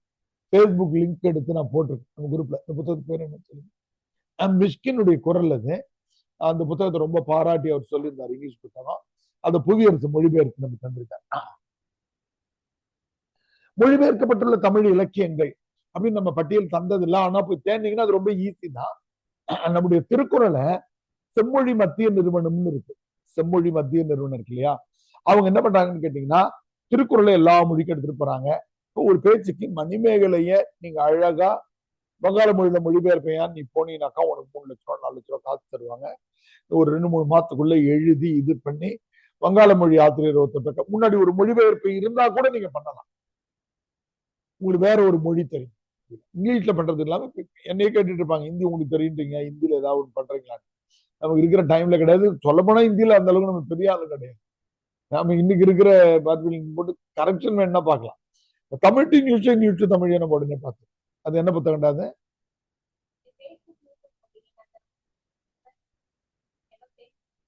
10 புக்ஸ். அதுக்கு முன்னாடி ஒரு ஃபேஸ்புக்ல ஒரு அந்த பச்சை கலர் செடி மாதிரி இருக்கும் தொடங்குறது ஃபேஸ்புக். அது வந்து மிஷ்கின் ஒரு ஆங்கில புத்தகத்தை சொல்லியிருக்காரு. என்னுடைய வாழ்க்கையில மறக்க முடியாத புத்தகம். டைரக்டர் மிஷ்கின் சூப்பர் சிங்கர்ல இருந்து உட்காந்து முதல் 2-3 வாரம் அவரை கழுவி ஊத்திட்டு இருந்தாங்க. இப்ப அவர் பயங்கர ஃபேமஸ் ஆயிட்டார். அவரை வந்து எல்லா பாடல்களுடைய நுணுக்கத்தை சொல்றாரு, பிஜிஎம் கவனிக்கிறாரு, பயங்கரமா பாராட்டுறாரு. இளையராஜா ரொம்ப அப்ரிசியேட் பண்றாரு. அந்த சின்ன விஷயங்களை ரொம்ப நுணுக்கமா கவனிக்கிறாருன்னு அவரை அப்ப பாத்தீங்கன்னா இது. அடுத்து தமிழின் இதழி. இப்ப பாத்தீங்கன்னா திருக்குறள் அதிக மொழிபெயர்க்கப்பட்டிருக்கு, சங்க இலக்கியம் மொழிபெயர்க்கப்பட்டிருக்கு, சிலப்பதிகாரம் மொழிபெயர்க்கப்பட்டிருக்கு. அந்த காலத்துல இருக்கிற ஜெயகாந்தன்ல இருந்து வெற்றி அடைஞ்சிட்டு இருக்காங்களே, இஸ்லாமகிருஷ்ணன் இருந்து, ஜெயமோகன் இருந்து, இவங்களுடைய நூல்கள் என்ன இமயம் இந்த பரிசு வாங்குற நூல்கள் எல்லாமே மொழிபெயர்க்கு. அது ஒரு பட்டியல் தான். ஓகே, இப்ப இது வரைக்கும் நம்ம படிச்சிருக்கோம். அப்ப நம்ம ஒண்ணுதான் உங்களுக்கு நான் விட்டுருக்கேன்னு நான் சொல்லியிருக்கேன். எதுனாக்கா நாவல், சிறுகதை. இந்த இடத்துக்கு நேரா உங்களை நான் படிக்க சொல்லிருக்கேன். ஆனால் தோற்றமும் வளர்ச்சியும் பத்தி நான் கொஞ்சம் நடத்தேன். நாவல் முதல்ல பிரதாப் முதலியார் சரித்திரம் வந்து சொல்றோம். சிறுகதை நேற்று நம்ம படிச்சோம். சிறுகதையின் தோற்றம் வளர்ச்சி நேற்று நம்ம படிச்சிருக்கோம். ரெகுலர் பேட்ச்ல சொல்லியிருக்கோமான்னு எனக்கு தெரியல. நம்ம குளத்தங்கரை அரசமர கதையிலிருந்து தொடங்குச்சு அப்படின்றதையும், அப்புறம் கதைகள் எப்படி படிப்படியா துப்பறியும் கதைகள், அப்புறம் புராணத்தை ஒட்டிய கதைகள், கட்டுடைப்பு கதைகள், இன்னைக்கு பெண்ணிய கதைகள் அப்படின்னு வளர்ந்துருக்குன்றத பத்தியும் ஒரு 1/2 மணி நேரம் இது 2 மட்டும் படிக்கும். கிளாஸ் முடிஞ்சிச்சு நான் என்னைக்காவது சொன்னேன்னா, ஐயா நாவல் சிறுகதை பத்தி கொஞ்சம் சொல்றேன்னு சொன்னீங்க சொல்ல வேண்டியது யாருடைய பொறுப்புமா? ரோகிணியினுடைய பொறுப்பு. இல்லைன்னா ரோகிணி தான் வந்து தலையாட்டிக்கிட்டே அப்படின்னா ரெஸ்பான்ஸ் பண்ணிக்கிட்டே இருப்பாங்க அவங்களுக்கு. இப்ப நம்ம கடைசி பகுதிக்கு வருவோம். அதனால வந்து நண்பர்களே, மறுபடியும் உங்களுக்கு நான் சொல்றேன், ஃபர்ஸ்ட் பேப்பரை பொறுத்த மட்டும் கேள்விகள் பிக்ஸ். இதெல்லாம் கேள்விகள் சொன்னா சொல்ல முடிட்டேனா இதுக்கு பிறகு இதுல எல்லாமே உண்டு. உள்ளுரை இறைச்சியில வந்து எது இம்பார்ட்டன் சொல்ல முடியாது. எதை வேணாலும் அது ஒட்டுருவகம்னு தூக்கி போட்டு விட்டான். ஒரு ஒரு ஒரு 6-7 வருஷம் முன்னாடி 10 மார்க் கேள்வியில ஒட்டுருவகம்னு போட்டிருப்பான். நீங்க கேள்வியில பாத்தீங்கன்னா தெரியும். அங்கதம், மெய்ப்பாடு இதெல்லாம் மாத்தி மாத்தி கேட்கிறேன். குறியீடு, இருண்மை இதெல்லாம் சைக்கிளிக்கா கேட்கறாங்க. ஒரே பட்சத்துல 2 உத்திகள் பல நேரங்கள்ல கேட்டு 10 மார்க்ல ஒரு உத்தி, 15 மார்க்ல ஒரு உத்தின்னு 2 கேள்விகள் வந்து ஒப்பிலக்கியத்தை பொறுத்தவரை ஸ்ட்ராங்கா நடத்து. ஒப்பிலக்கியம்னா என்னன்னு வெண்படம் வரைஞ்சு எதெல்லாம், அதாவது வேடிக்கையா ஒருத்தர் சொல்லுவாங்க ஒப்பிலக்கியவாதி, நாதஸ்வரத்தையும் மேலத்தையும் ஒப்பிடக்கூடாது புரிஞ்சுக்கிறதுக்காக. ரெண்டும் ஒன்னாதான் அடிக்கும். ஆனா இதனுடைய சவுண்ட் அப்போ ரெண்டுத்துக்கும் காமன் ஃபேக்டர் ஏதாவது இருந்தாதான் ஒப்பிட முடியும். சம்பந்தம் எல்லாம் நம்ம போயிட்டு ஏதோ ஒண்ணு ஒப்பிடக்கூடாது. ஒப்பிடா அதுக்கு ஒரு காரணம் இருக்கணும். புறநானூறு பொருந்தவங்க கூட ஒப்பிடலாம். ரெண்டுத்திலையும் வாழ்வியல் முறைகள் என்ன, அப்ப அந்த மாதிரி ஒப்பிடலாமே தவிர, ஏன்னா இதுலயும் பிரிதலை பத்தி இருக்கும், அதுலயும் போருக்காக இருக்கு.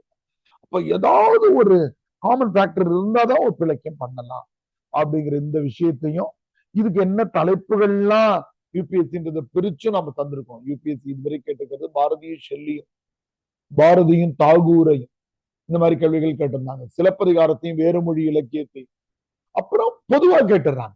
தமிழினுடைய தற்கால கவிஞர் ஒருவரையும் பிறமொழி கவிஞரையும் ஒப்பிடுக. நம்ம சூரியகலாவுக்கு அதை தந்திருந்தோம். எனக்கு ஞாபகம் வருது, மைதிலி சரண் புத்தகமா மராத்தி மொழி கவிதைகள்னு நீங்க தான் எடுத்தீங்க, இங்கதான் உட்கார்ந்து எடுத்தீங்க ஞாபகம். ஆனா நடத்தல, நீங்க இன்னும் எழுதவில்லை. ஆன்லைன்லயே நடத்திட்டீங்கல்ல?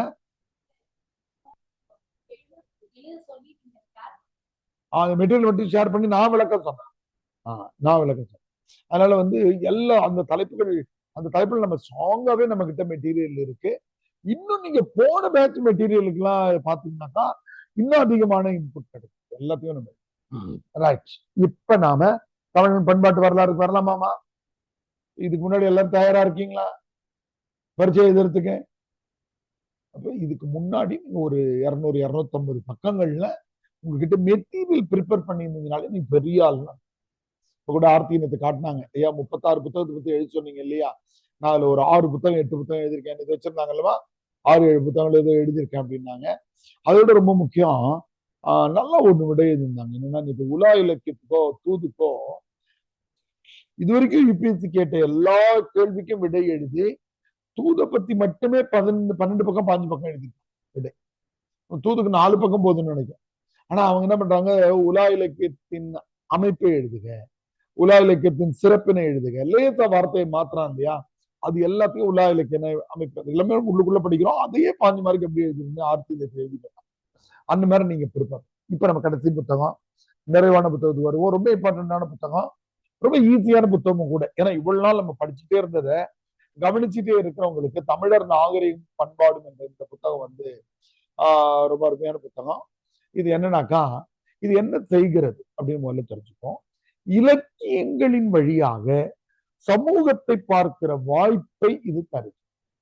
இலக்கியத்தை நாம ஒப்பிலக்கியத்தை பார்த்திக்கண்ணன், கயல்விழி, கிருஷ்ணா, நந்தியா, நவநீத பாண்டியன், நிவேதா, புலிராஜா, டெல்லி பாபு, தேன்மலர், வெங்கடேசன், மோகனப்பிரியா, ஹேமமாலினி, முரளியன், பன்னீர்செல்வம், 2 பேர் நீங்க இங்க வந்துட்டீங்க. அதனால வந்து நான் வந்து ஒப்பிலக்கியத்தப்போ நீங்க என்னுடைய வீடியோ பாத்தீங்கன்னா தெரியும், என்ன ரொம்ப பேர் கீழே குனிஞ்சிட்டு இருந்தேன். நான் சொன்னேன் என்னது, சமூகவியல்னாக்கா சமூகவியல் கண்ணாடியை மட்டும் நீல கலர்ல போட்டா, சமூகத்தை பத்தி மட்டும் பாக்குறது சமூகவியல் கண்ணாடி. அப்படி இல்லாம வேற கண்ணாடி பச்சை கலர்ல மாத்திட்டு உணவு மட்டும் என்ன சொல்லுது அப்படின்னு, அறம் மட்டும் என்ன சொல்லுது, அப்படி கண்ணாடியை மாத்தி மாத்தி பாக்குறது. இப்போ நாம ஒரு புத்தகத்தை டைம் மிஷின்ல, இப்ப பாகுபலி படத்தையோ அல்லது நம்முடைய தசாவதார படத்தையோ பார்க்கும்போது பக்தி இலக்கிய காலத்துல இருந்து தொடங்குவார் கமலஹாசன். அந்த மாதிரி ஒரு இலக்கியத்தை படிக்கும் போது அந்த காலம் நமக்கு தெரியுதான்னு பாக்கிறதுக்கு பேர் தான் நாகரிகம். இப்ப எப்படிப்பா வீடு இருக்கு, ஃபர்ஸ்ட் ஃப்ளோர் வைக்கிறாங்க, டியூப்லைட் வைக்கிறாங்க, பிளக் பாயிண்ட் இருக்குது, எல்லாமே ஒய்ஃபை கனெக்ஷன் இருக்கு, ஸ்மார்ட் போர்டு இருக்கு, டேபிள் இருக்கு, சேர் இருக்கு, வாட்டர் பாட்டில் இருக்கு. இது எல்லாத்தையும் கதையில சாதாரணமா எழுதியிருப்பாங்க. எப்படி எழுதியிருப்பாங்க, அங்க இருந்த குமார் வந்து தண்ணீர் பாட்டிலை எடுத்து மாலதியிடம் தண்ணீர் குடிக்க தந்தாருன்னு இருக்கும். நமக்கு அதெல்லாம் விஷயம் இல்லை. ஓ, தண்ணீரை குடுவையில் எடுத்து செல்ற பழக்கம் இருந்துச்சு, நம்ம கதைக்குள்ளேயே போயிடக்கூடாது. அதே நேரத்தில் தனது நோட்டில் எழுதி கொண்டிருந்த எழுதுகோலை பக்கத்தில் கேட்டதற்காக கொடுத்தார் அப்படின்னா விஷயத்தை விட்டுருந்தோம், கதையெல்லாம் விட்டுருந்தோம். ஓ, அந்த காலத்துல பேப்பர் வந்துருச்சு, நோட்டு வந்துருச்சு, பேனான்னு ஒரு பொருள் இருந்திருக்கு, அது பக்கத்துல கொடுத்திருக்கிறாங்க அப்படின்னு தெரிஞ்சு. கதை முக்கியம் இல்லை, கதையின் மூலமாக அந்த காலத்தினுடைய சமூகத்தை வரைபடமா நம்ம வரைய முயற்சி பண்றோம்ல, ஆர்ட் டைரக்ஷன், அதுதான் இந்த பகுதி. அப்போ புறநானூர்லயும் இதுலயும் என்ன கேள்வி, என்னப்பா சொன்னாரு இப்ப இவர் என்ன சொன்னாரு பிசிராந்தையார், அதெல்லாம் கேள்வி இல்லை. புலவர்கள் மன்னத்து போய் பரிசு வாங்கி ஊர்ல இருந்து இன்னொரு ஊருக்கு போயிருக்காங்க, பாடாந்தனை பாடல்கள் அதிகமா எழுதியிருக்கிறாங்க, போர் நடக்கும்போது அடையாளங்களோடு போரிட்டு இருக்காங்க. இப்படி அதனுடைய அப்சாக்ட எடுக்கிறதுக்கு பேர் என்னன்னு பெருமா நாகரிகம். இதுல என்ன தலைப்புகள் இருக்குன்னு பார்த்து நம்ம உள்ள போலாம். பாருங்க, காதல் போர் பற்றிய கருத்தாக்கம். சொல்ல போனா இது நம்ம கிட்டத்தட்ட ரெடி ஆயிட்டோம். எங்க ரெடி ஆயிட்டோம்னா, அகத்திணை கோட்பாடுகள் புறத்திணை கோட்பாடுகள்னு படிச்சோம் இல்ல, அதுலயும் தம்பி சொன்ன மாதிரி குறுந்தொகை புறநானூர்லயே கொஞ்சம் நம்ம ரெடியா தான் இருக்கோம். இப்போ குறுந்தொகை புறநானூறு மட்டும் டிபெண்ட் பண்ணிடலாம அக இலக்கியங்கள் மற்றதெல்லாம் இருக்குல்ல, நற்றிணை, அகநானூறு, கலித்தொகை, இதுல இருந்து பல விஷயங்களையும் புறநானூறுனா புறநானூர்லயே இல்லாம 10 மதுரை காஞ்சி ஆற்றுப்படை நூல்கள்ல இருந்து பார்க்கணும். அறக்கோட்பாடுகள், அறம்னா நம்ம எத்திக்கல் வேல்யூஸ், அதை பத்தி நம்ம சொல்லியிருக்கோம். அறம்னாக்கா பொதுவா தர்மம் என்பது கிடையாது. அறம்னா டீகோட் பண்ணும்போது பல்வேறு செய்திகள் வரும். கொடை, போர்ல அறம் இருந்திருக்கிறது, காதல்ல அறம் இருந்திருக்கிறது, விருந்தோம்பல் ரொம்ப முக்கியமான அறம். நம்ம அறத்திலேயே முக்கியமான அறம் வந்து விருந்தோம்பல், பகிர்தல், கொடை, அறக்கோட்பாடு. தொல் தமிழருடைய போரியல் அறநெறி முறைகள், பழக்க வழக்கங்கள், நம்பிக்கைகள், சடங்குகள், 5 திணைகள் காட்டும் வழிபாட்டு முறைகள், சங்கம் அறுதிகால இலக்கியங்கள் காணப்படுகிற பண்பாட்டு மாற்றம். அந்த வார்த்தையை அண்டர்லைன் பண்ணிக்கோங்க. அது என்னன்னா, சங்கம் அறுதிய காலம் சமண பௌத்தம் வருது. அதனால இந்த வழிபாடு, இந்த மொட்டை அடிக்கிறது, தவம் இருக்கிறது, இதெல்லாம் வருகிறது. முதன்முறையாக உட்கார்ந்துக்கிட்டு தவம் இருக்கிறது, தியானம் பண்றது, சமண பௌத்த மதம் குறிச்சுக்கோங்க. அது வழிபாடு. சங்கம் அறிவாளர் இலக்கிய பண்பாட்டு மாற்றங்கள் இடைக்காட்டத்தில் ஏற்பட்ட அதேதான் சமண பௌத்தம் மரபு இங்கு போட்டிருக்காங்க. காலந்தோறும் இது இம்பார்ட்டன்ட் கேள்வி. இது வந்து இந்த கட்டட நுட்பங்கள், கட்டிடம்னு எழுதக்கூடாது, கட்டடம்னு எழுத. கட்டிடம்னா பிளாட்னு அர்த்தம். கட்டிடம் அப்படின்னு போட்டா காலி மண்ணைன்னு அர்த்தம். கட்டடம்னா தான் பில்டிங் அர்த்தம்.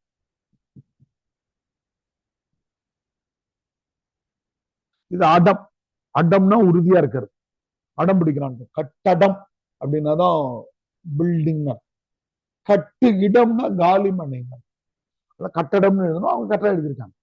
கட்டட நுட்பங்களில் ஏற்பட்ட வளர்ச்சி, இது இம்பார்ட்டன்ட் போட்டுக்கோங்க. இது வந்து பல்லவர் காலத்து மீண்டும் மீண்டும் கேட்டுக்கிட்டே இருப்பாங்க. அதுல இது நல்ல கட்டுரை உள்ள இருக்கு. பல்லவர், பிற்கால சோழர்கள், நாயக்கர் காலம். அடுத்தது நம்ம முன்னாடி இருந்து தயாராகிக்கிட்டு இருக்கிற ஒரு விஷயத்த பண்பாட்டு கோணத்துல கேட்கிறாங்க. பல்வேறு அரசியல், சமூக, சமய, பண்பாட்டு இயக்கங்கள் தமிழ் சமூகத்தின் மீது ஏற்படுத்திய தாக்கங்கள். இல்லையாமா? தமிழைய எப்படிமா இருந்துட்டு இருந்தாரு 60-70கள்ல? வேட்டி கட்டிக்கிட்டு போட்டு தலைப்பா போட்டுக்கிட்டு ஐயா கிண்டல் பண்ணியிருப்பார். சரிந்த தலைப்பாகையும் கிழிந்த ஜிப்பாவும் போட்டுக்கிட்டு அப்படிதான் வரணும். இப்ப முதல்ல நடுவுல கூட நாங்கெல்லாம் படிக்கும்போது கூட எல்லாரும் பேண்ட் சட்டை போட்டு வந்தா கூட தமிழைய வேட்டி சட்டை கட்டிட்டு வருவாங்க. இப்பெல்லாம் யாரு எந்த ஐயாலாம் கண்டுபிடிக்க முடியாது. தமிழைய ஜீன்ஸ் போட்டு இன் பண்ணி ஷூ போட்டுட்டு வராங்க. எங்க தமிழையானா அவர் வந்து நிற்கிறார். அவர் பத்தி நமக்கு நம்ம ஸ்கூல்ல பிடி மாஸ்டர் பார்த்த மாதிரி இருக்குது. ஐயா தமிழையா, நீங்க எல்லாம் என்னமா புடவை தான் கட்டணும் அப்படின்னு. இப்ப என்னவா ஆயிடுச்சு? சுடிதார், பேண்ட், சட்டை. இப்போ எல்லாமே மாறுது. இந்த கோன் இப்படி பிரிச்சு போட்டுட்டு இருந்தவங்கன்னு வச்சுக்கோங்க 60-70ல, என்ன பிரசாத் மாதிரி இருக்கு அப்படின்வாங்க. இப்பெல்லாம் லூஸ் ஹேர் அது. இப்ப என்ன ஆகுது? நம்ம எல்லாமே கண்ணாடி, வாட்ச், நம்ம போடுற ஷூ, நம்ம சாப்பிடுற உணவு, நம்ம என்னத்தை சாப்பிட போறோம் அப்படிங்கிறது இனிமே நாம முடிவு பண்ண போறது இல்லை, ஸ்விக்கிக்காரன் தான் முடிவு பண்ண போறான். நீங்க ரொம்ப விருப்பப்பட்ட ஐயா ஆனியன் ஊத்தப்ப எடுத்துட்டு வான்னு ஆர்டர் பண்ணுவீங்க. அவன் சொல்லுவான், ஐயா ஆனியன் ஊத்தப்பா சார், குத்து பரோட்டா அந்த கடையில சூப்பரா இருக்கும், ஒரே ஒரு சாப்பிட்டு பாருங்க. அதுக்கு என்ன காரணம்? குத்து பரோட்டா அங்க அதிகமா இருக்குன்னு. சில ஹோட்டல்ல பாத்தீங்கன்னா மதியானம் சாப்பிட்டு இருக்கும்போது திடீர்னு வடை வைப்பான். வடை வேணாம் ஏன் எடுத்துனா, காலையில மெது வடை மீந்துட்டு இருக்கோம், எல்லாரும் கொஞ்சம் ஃப்ரீயா வச்சிருமா, திறந்த பில்லுல கேட்டுருவோம். இந்த மாதிரி நம்ம கூகுள்ல ஒரு ஜோக்கே வந்திருக்கோம், நீங்க பாத்தீங்களான்னு தெரியல. ஒருத்தர் வந்து ஆட்டோமேட்டட் இன்ஜினியர்ல வந்து சாப்பாடு ஆர்டர் பண்ணுவார். அது சொல்லும், நீங்க சாப்பிடக்கூடாது. ஏன்னு கேட்டாங்க, உங்களுக்கு சுகர் இருக்கும். இல்ல நான் சுகருக்கு மாத்திரை சாப்பிடுறேன் அப்படின்னு சொல்லி. இல்ல நீங்க எப்ப வாங்குனீங்க சுகருக்கு மாத்திரை? ஏன்னா அது கிரெடிட் கார்டுலயோ எதுலையுமே உங்களுக்கு குறையிலையா கடையில? நான் காசு கொடுத்து வாங்குவேன் அப்படின்னு சொல்லுவேன். காசை என்னைக்கு சேர்த்து வச்சுங்க அப்படின்னு கேட்கும். அடுத்து எனக்கு வேணவே வேணாம்னு முடிச்சிருப்பாங்க, வீடியோ எடுத்தாங்க. ஆர்டிபிஷியல் இப்போ நம்ம மேல எல்லாமே திணிக்கப்படுது. எந்த படத்தை பார்க்கணும், எந்த உடைகள், எந்த வண்டியில போகணும், எந்த பேச்ச பயன்படுத்தணும், வாழ்க்கையை மாறி போய் கிடக்கு. ஊடகங்கள் அவ்வளோ விஷயங்கள். இப்ப பிக் பாஸ் நம்ம ஏன் பார்க்க கூடாதுன்னா, நீங்க பிக் பாஸ் பார்க்க பார்க்க என்ன மனநிலைக்கு வந்துருக்குன்னா, உங்களுடைய பர்சனல் விஷயத்துல தலையிட ஆரம்பிச்சு. அதே சைக்காலஜி வச்சுங்க. அப்ப நீ என்னமா உங்க ரூம்மேட் யாருமா, அவன் கூட ஒத்துமையா இருக்கியா, சண்டா போடுறியா அப்படின்னு பைத்தியம் பிடிச்சிடும். அடுத்தவங்களுடைய லிமிட் ஒண்ணு இருக்கு இல்லையா? அடுத்தவங்களுடைய விஷயத்த நம்ம என்ன தெரிஞ்சுக்கணும் அதான் தெரியும். அடுத்தவங்க சண்டை போட்டுக்குது, துப்பாக்கி வச்சு அடிச்சுக்கிறானு. எவ்வளவு பாருங்க, படிப்பும் அறிவும் எங்கேயோ இருக்கிறோம், தெய்வங்களுக்கு இல்லாத பவரோட இருக்கிறோம் நம்ம, இல்லையா? குருஷேத்திர போர்ல சண்டையில என்ன நடக்குதுன்னு சொல்லிட்டு காந்தாரி திருதராட்சனுக்கு லைவ்ல சொல்றாங்க அப்படின்னு சொல்லிட்டு ஒரு கதை இருக்கு. அங்க இருந்து எப்படி பார்த்தாங்கன்றத கண்ணால பார்த்தாங்க அப்படின்னு ஒரு விஷயம் இருக்கு. இன்னைக்கு நமக்கு எல்லாம் மொபைல்ல வந்துருது. கிரிக்கெட் மேட்ச் பார்க்கணும்னா எல்லாம் அவசியம். மன நிம்மதி இருக்கா, மகிழ்ச்சி இருக்கான்னு பார்த்தோம்னா மைனஸ். ஆமா, எல்லாரும் tension, BP, sugar, psychological counselling. அதுல இப்ப என்ன பார்த்தா உங்களுக்கு இன்னும் கோபம் வரும். இந்த நடை எல்லாத்துக்கும் சிரிச்சிட்டு இருக்காங்க, தினமும் சிரிச்சிட்டு இருக்காங்க, இவனுக்கு கவலையே கிடையாதா அப்படின்னு சொல்லிட்டு அதை நினைச்சா வேற உங்களுக்கு பிபி இருக்காது இல்லையா? இந்த அளவுக்கு முடியலையே, கவலையப்படுறான்.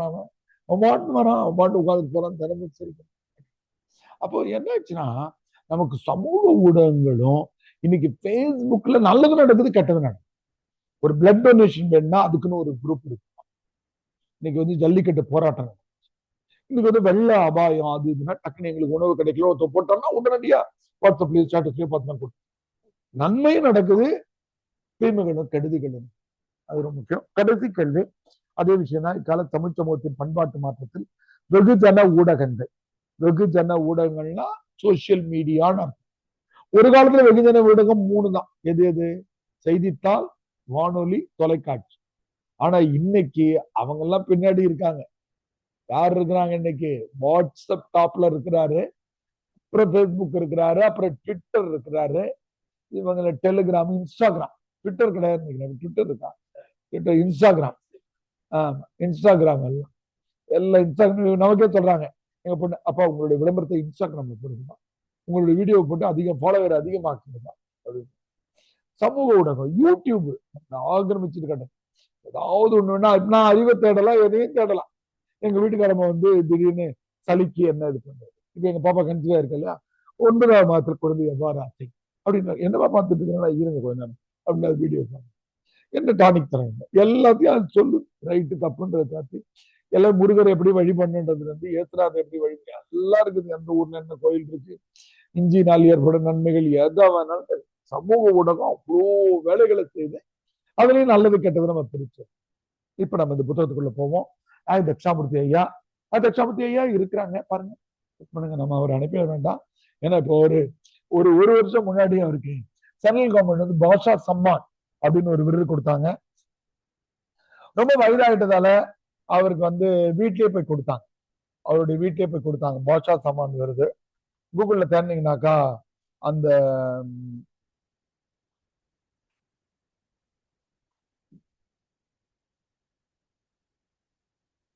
நம்மகிட்ட இருக்கிறது கொஞ்சம் பழைய புத்தகம், ஸ்கேன் பண்ணிக்கிறது. ஏன்னாக்கா ₹7.50 இருந்த போது வாங்கணும். எத்தனை ரூபாய்க்கு வாங்கின புத்தகமா இது? ஒரு ஐயா ரொம்ப பெரிய ஆளியா, ஸ்கேன் பண்ணி கிடைச்சது அந்த காப்பி கிடைச்சு. இன்னைக்கு எவ்வளவு அது? ₹530, 570, ₹570. அது ஒர்த்தான புத்தகம் வந்து ரொம்ப பெரிய வேலையா ஐயா. வாங்க, யாரு யாரு யாரு வேணும்? நியூ அட்மிஷன் அது எடுத்து கிடையாது, கன்னடி கிடையாது. உங்களை பத்தி பெருமையா சொல்லிட்டு இருந்தோமா உங்களுக்கு? யாரு அவர்? யாரு டயர் போட்டிருக்கீங்களா? டயரை பேண்டா கவரா இல்ல, வாங்க இது எடுத்துக்கோங்க. இது எடுத்து பாத்தீங்கன்னா ₹7.50 இருக்கும்போது இருக்காரு. அதான் இருக்காரு. இப்போ ஒரு வருஷம் முன்னாடி அவருக்கு பாஷா சம்மான் விருது கொடுத்தாங்க. அவளுக்கு என்னமா இப்போ 87, 88, 87 வயசு இருக்கும். 88ல 38, அந்த பக்கம் 62, இந்த பக்கம் 25, 87 வயசு கரெக்ட். அவருக்கு பாஷா சம்மான் விருது கொடுத்துருப்பாங்க. அந்த லிங்க் இருக்கும், அது இருந்தா எடுத்து கொடுத்துருக்கோம். பார்த்து அழகி பார்த்து போயிட்டு வாங்கடா. பாஷா சம்மான் விருது 2019 பாஷா சம்மான் கொடுத்தாங்க. டெல்லியில கொடுத்தாங்க. அவர் வாங்க முடியலன்றதால அந்த நிர்வாகிகள் வந்து அவங்க ஏறி வந்து வீட்டுல கொண்டு வந்து கொடுத்துட்டு போனாங்க. அது விருதுக்கு பேர் என்னமா? சூரிய கோவிந்திகன் பாட்ஷா கிடையாது, பாஷா மொழி. பாஷா சம்மான் விருது கொடுத்திருக்காங்க. இப்ப நம்ம வழக்கம் போல ஃபர்ஸ்ட் பேப்பர் புத்தகங்களை நம்ம எப்படி ரெஃபர் பண்றோம்னா, நமக்கு என்ன தேவையோ அதை மட்டும் நம்ம படிக்கணும்ன்ற மாதிரி, இதுல என்ன தலைப்புகளை நம்ம அவசியம் படிக்க போறோம் அப்படிங்கிறத முதல்ல டிக் பண்ணிக்குவோம். எது வந்து அவசியம் படிக்கணும், எதை வந்து நாம விட்டுட்டு படிக்கணும் முதல்ல பார்ப்போம். முதல்ல போர் முறையில் அறம். நம்ம படிக்க போற ஆர்டர்ல அது நீங்க டிக் பண்ணிக்கோங்க. அங்க வந்து அங்க தலைப்பு கூட ஐயா மாத்திருக்கலாம், அதே தலைப்பு போட்டுக்காரமா மாத்துக்க. சங்ககால போர் முறை. அடுத்தது சங்ககால சமுதாயம் போர். எத்தனாவது தலைப்புன்னு பாத்துக்கோங்க. அடுத்தது ரொம்ப முக்கியமா நம்ம படிக்க போறது சங்க காலத்து சமய நிலை. சமய நிலை வந்து நம்ம சிலபஸ்ல வந்து சமய சார்பற்ற நிலைன்னு படிச்சோம் இல்லையா, அதுக்கு நமக்கு பயன்படக்கூடியதா இருக்கிறது. சங்ககால திருமணம் ஒண்ணு இருக்குமேமா, அது இதுல இல்லாம இருக்கா?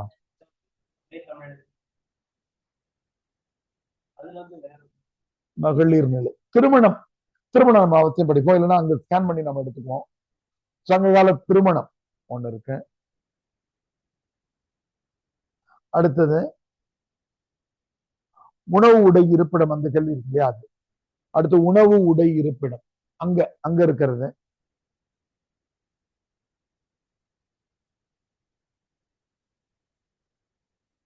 உணவுடைய இருப்பிடம். அடுத்து ரொம்ப முக்கியமானது, அந்த கட்டுரை நம்பர் மாறி இருக்கும். கட்டிடக்கலை, சங்ககால கட்டிடக்கலை, நாயக்கர் காலம் அப்படிலாம் போட்டிருக்கிறாரு. அவர் ஒட்டுமொத்தமா சேர்த்து போட்டிருக்காரு. கோயில் கட்டிடக்கலைன்னு ஒண்ணு. அடுத்தது இந்த 6 சமயங்களையும் ஒரு லைனா கொடுத்திருப்பாரு. அந்த 6 சமயங்களையும் படிக்கும். 6 சமயங்கள் எது எதுமா?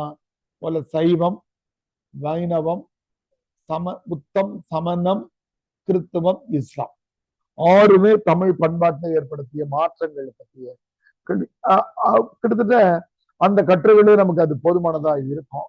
ஆனா மற்ற எல்லா தலைப்புகள், பழமொழி உணர்த்தும் பண்பாடு பழமொழிக்கு பயன்படும். இங்க என்கிட்ட 50வதா இருக்குது, அங்க வேற இடத்துல இருக்கு.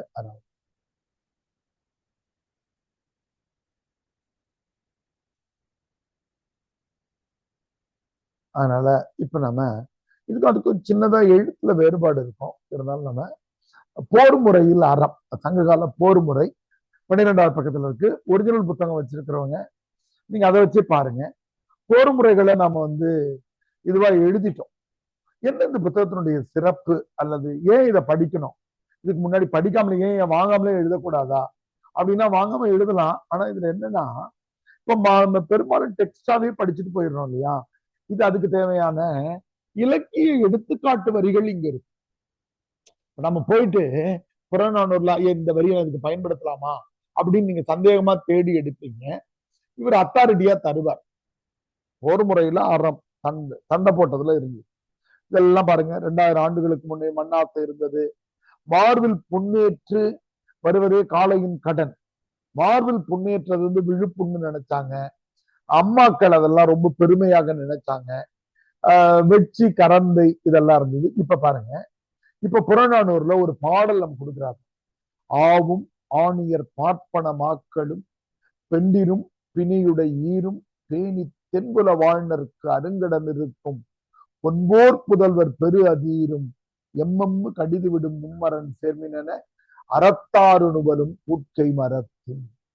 என்ன அறிவிக்கிறான் பாருங்க, தன்னுடைய போர் வீரர்களுக்கு யார் யார அடிக்க கூடாதுன்னு எக்ஸம்ஷன் கொடுக்கும். நம்முடைய கண்ணுக்கு நெருப்பு வைக்கும் போது எக்ஸம்ஷன் கொடுத்தாங்க இல்லையா. என்ன கொடுத்தாங்க?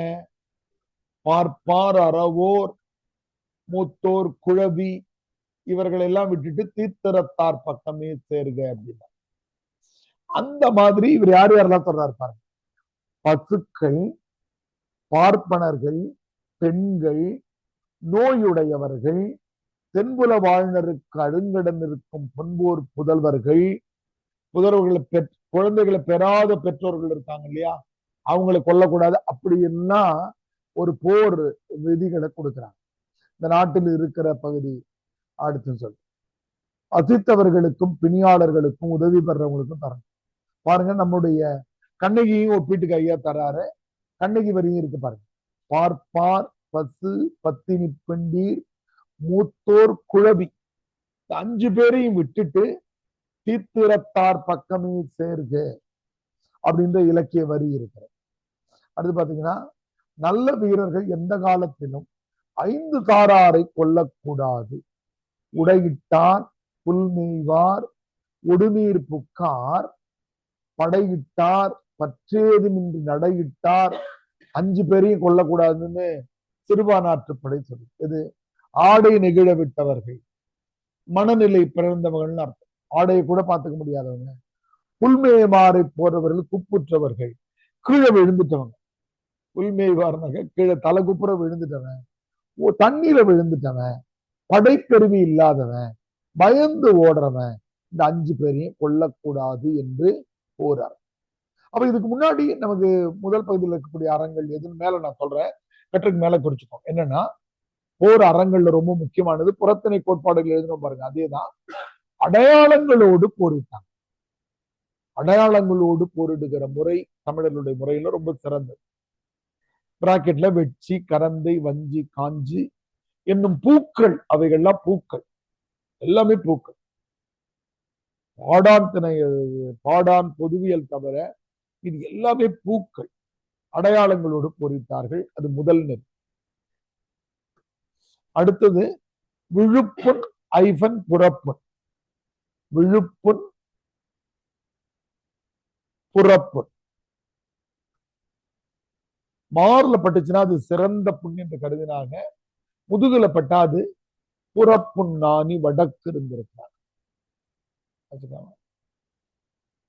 சண்டைக்கு முன்பான தூது, சண்டையை தவிர்க்க முடியுமான்னு தூது அனுப்பி சரி செய்.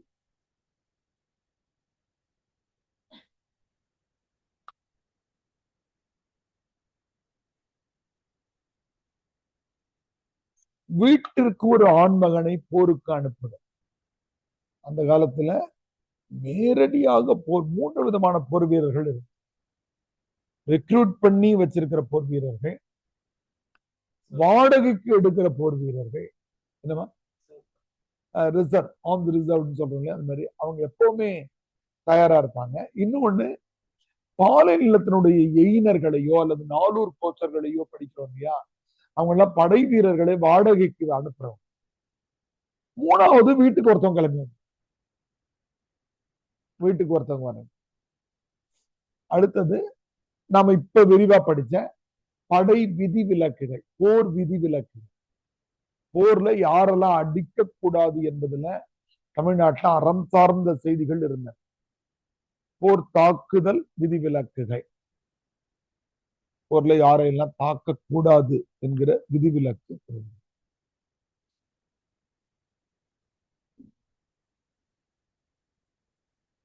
கடைசியா நடுகற்கள். இறந்த பிறகு அந்த வீரனை பற்றி மறந்து விடாமல், இந்த காலத்துல நம்ம சிலை செய்ய முடியும், ஆனா அந்த காலத்துல சிலை செய்ய முடியாது. அதனால கல்ல நட்டு அதுல அவங்களுடைய பெயரை எழுதி வழிபடுகிற முறைகள். இது இல்லாம இது எக்ஸ்டெண்ட் பண்ணலாம் அப்படின்னு நினைச்சீங்கன்னாக்கா, போர்க்கருவிகள். அந்த காலத்தினுடைய போர்க்கருவிகள்ல ரொம்ப முக்கியமானது வில், அம்பு, வேர். இதெல்லாம் போர் படைகள் 4ஆக இருந்தது, அது உங்களுக்கு தெரியும். யானை, குதிரை, தேர்ப்படை, காலாட்படை. யானைப்படை, குதிரைப்படை, தேர்ப்படை, காலாட்படை, 4 படைகளாக இருந்திருக்கிறார். அது மட்டுமல்லாமல் போர்க்கூட்டணிகள், எப்படி தேர்தல் கூட்டணிகள், அரசியல் கூட்டணி, இவர் அவர் கூட சேர்வாரு, அவர் இவர் கூட சேர்வாரு, இந்த சீட்டு அதிகம் கேட்கறதுக்காக இவங்களே முதல்லலாம் ஒரு காலகட்டத்துல அது உண்மையா இருக்கும். இப்பெல்லாம் இருக்கிற கூட்டணியில இப்ப இருக்கிறத விட அதிகம் சீட்டு வேணும்னு வச்சுங்களேன், அவங்களுடைய துணை பொதுச் செயலர் யாராவது விட்டு வேற ஒரு கட்சியுடன் பேச்சுவார்த்தை நடந்து வர்ற மாதிரி ரூமரை கிளப்பி விட்டுரு. அப்ப நீங்க என்ன பண்ணுவீங்க, நம்ம கூடயே இவர் இருக்கட்டையான்னு சொல்லிட்டு உனக்கு 6 சீட்டுக்கு மேல 10 சீட்டு தரேன், இங்கே இரு. அந்த காலத்திலையும் போர் கூட்டணிகள் இருந்திருக்கிறது. பல நேரங்கள்ல சேரனும் சோழனும் சேர்ந்து பாண்டியனை எடுத்திருக்கிறாங்க. இப்படி 2 பேரா சேர்ந்து இடங்கள் பலது இருக்கு. ரொம்ப மகிழ்ச்சியான ஒரு விஷயம் என்னன்னா, ஔவையார் 3 பேரும் ஒரே திருமண விழாக்கள்ல கலந்துகிட்டு இருக்கிறத, சேர சோழ பாண்டிய மன்னர்கள் 3 பேர் கலந்துட்டு இருக்கிற சொல்லக்கூடிய பாடல்கள் எனக்கு தெரிய 2 பாடல்கள் புறநானூற்றுல இருக்குது. அப்புறமா தேடிப்பாரு. 3 பேரும் ஒண்ணா, 2 பேரும் சேர்ந்து அடிச்சிருக்காங்க. 3 பேருமே சேர்ந்து அடிச்சிருக்கிறாங்க பாரி அடி. பாரி, அதனாலதான் வென்று எரி முரத்துன்றாரு. அதுக்கு ஒரு யாத்திரை. இப்ப அண்மை காலமா அந்த கண்ணைக்கான இதுக்கு 3 பேரும் ஒண்ணா, அந்த காலத்துல ஒத்துமையா தான் இருந்தாங்க. போர் போர் அந்த காலத்துல போர் இல்லாத சூழ்நிலை இருந்தது. போர் கூட்டணிகள் இருந்திருக்கிறாங்க. 2 பேரும் 3 பேர் தேர்றது, இந்த மாதிரி விஷயங்கள்லாம் இதெல்லாம் அந்த காலத்தினுடைய போர்ல முக்கியமான. இப்ப நம்ம என்ன பண்ணுவோம், நாம சைவ வைணவ அந்த மதங்களுக்கு போயிடுவோம். ஏன்னா இந்த புத்தகத்தும் அந்த புத்தகத்துமான கட்டுரை அதுல நமக்கு பொருத்தமா இருக்கு. எங்க நடுவில் ஏதாவது கட்டுரை நமக்கு அதுக்கு இதுக்கும் பொருத்தமா இருக்கான்னு பார்ப்போம்.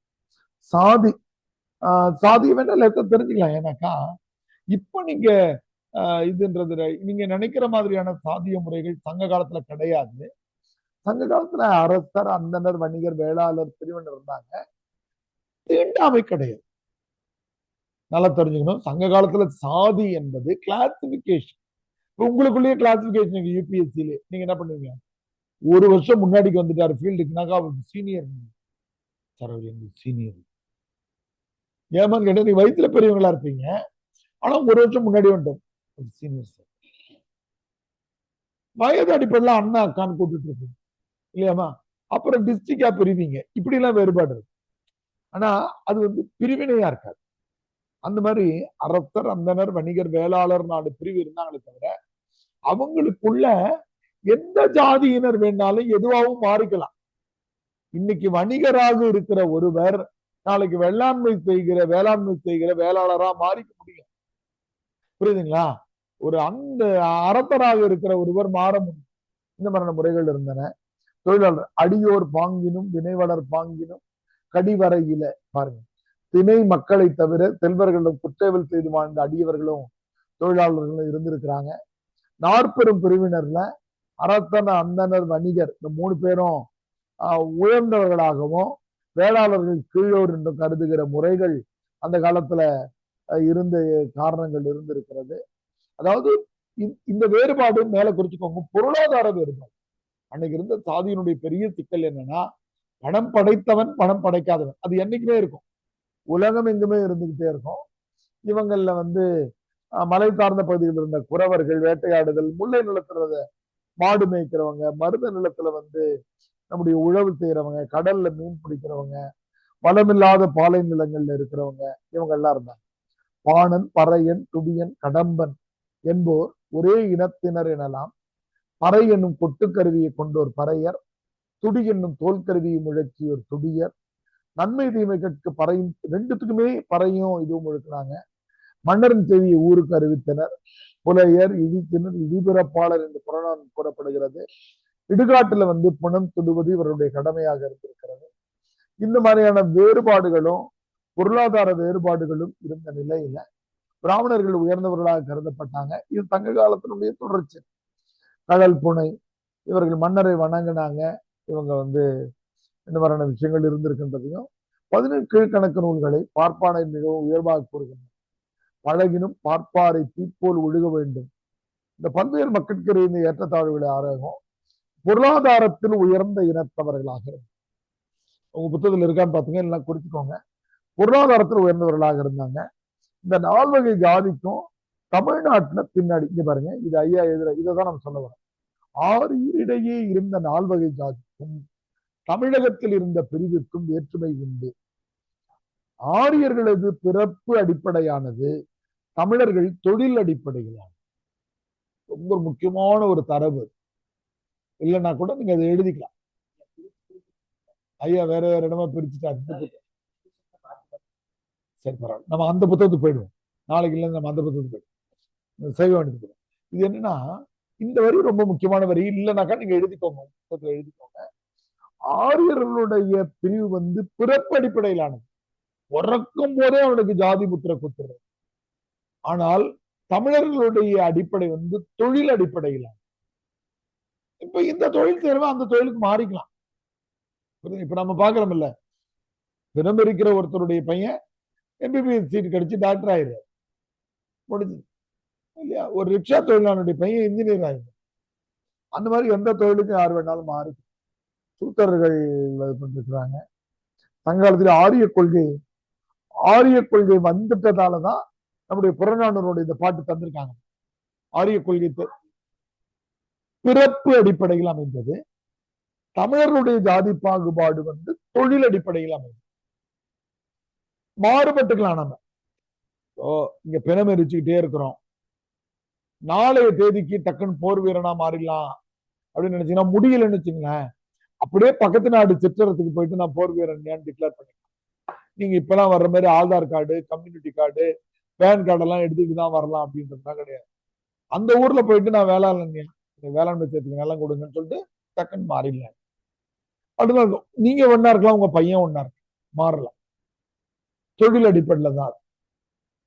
அடுத்து பாருங்க, நம்ம பாடத்திட்டத்துல இருந்து ஒரு புறநானூறு கொடுத்திருக்காரு. வேற்றுமை தெரிந்த நாற்பாலுள்ளும் கீழ்ப்பால் ஒருவன் கற்பின் மேற்பால் ஒருவனும் அவன் கண் படுமை என்பது புறநானூருடைய 183வது பாடல்.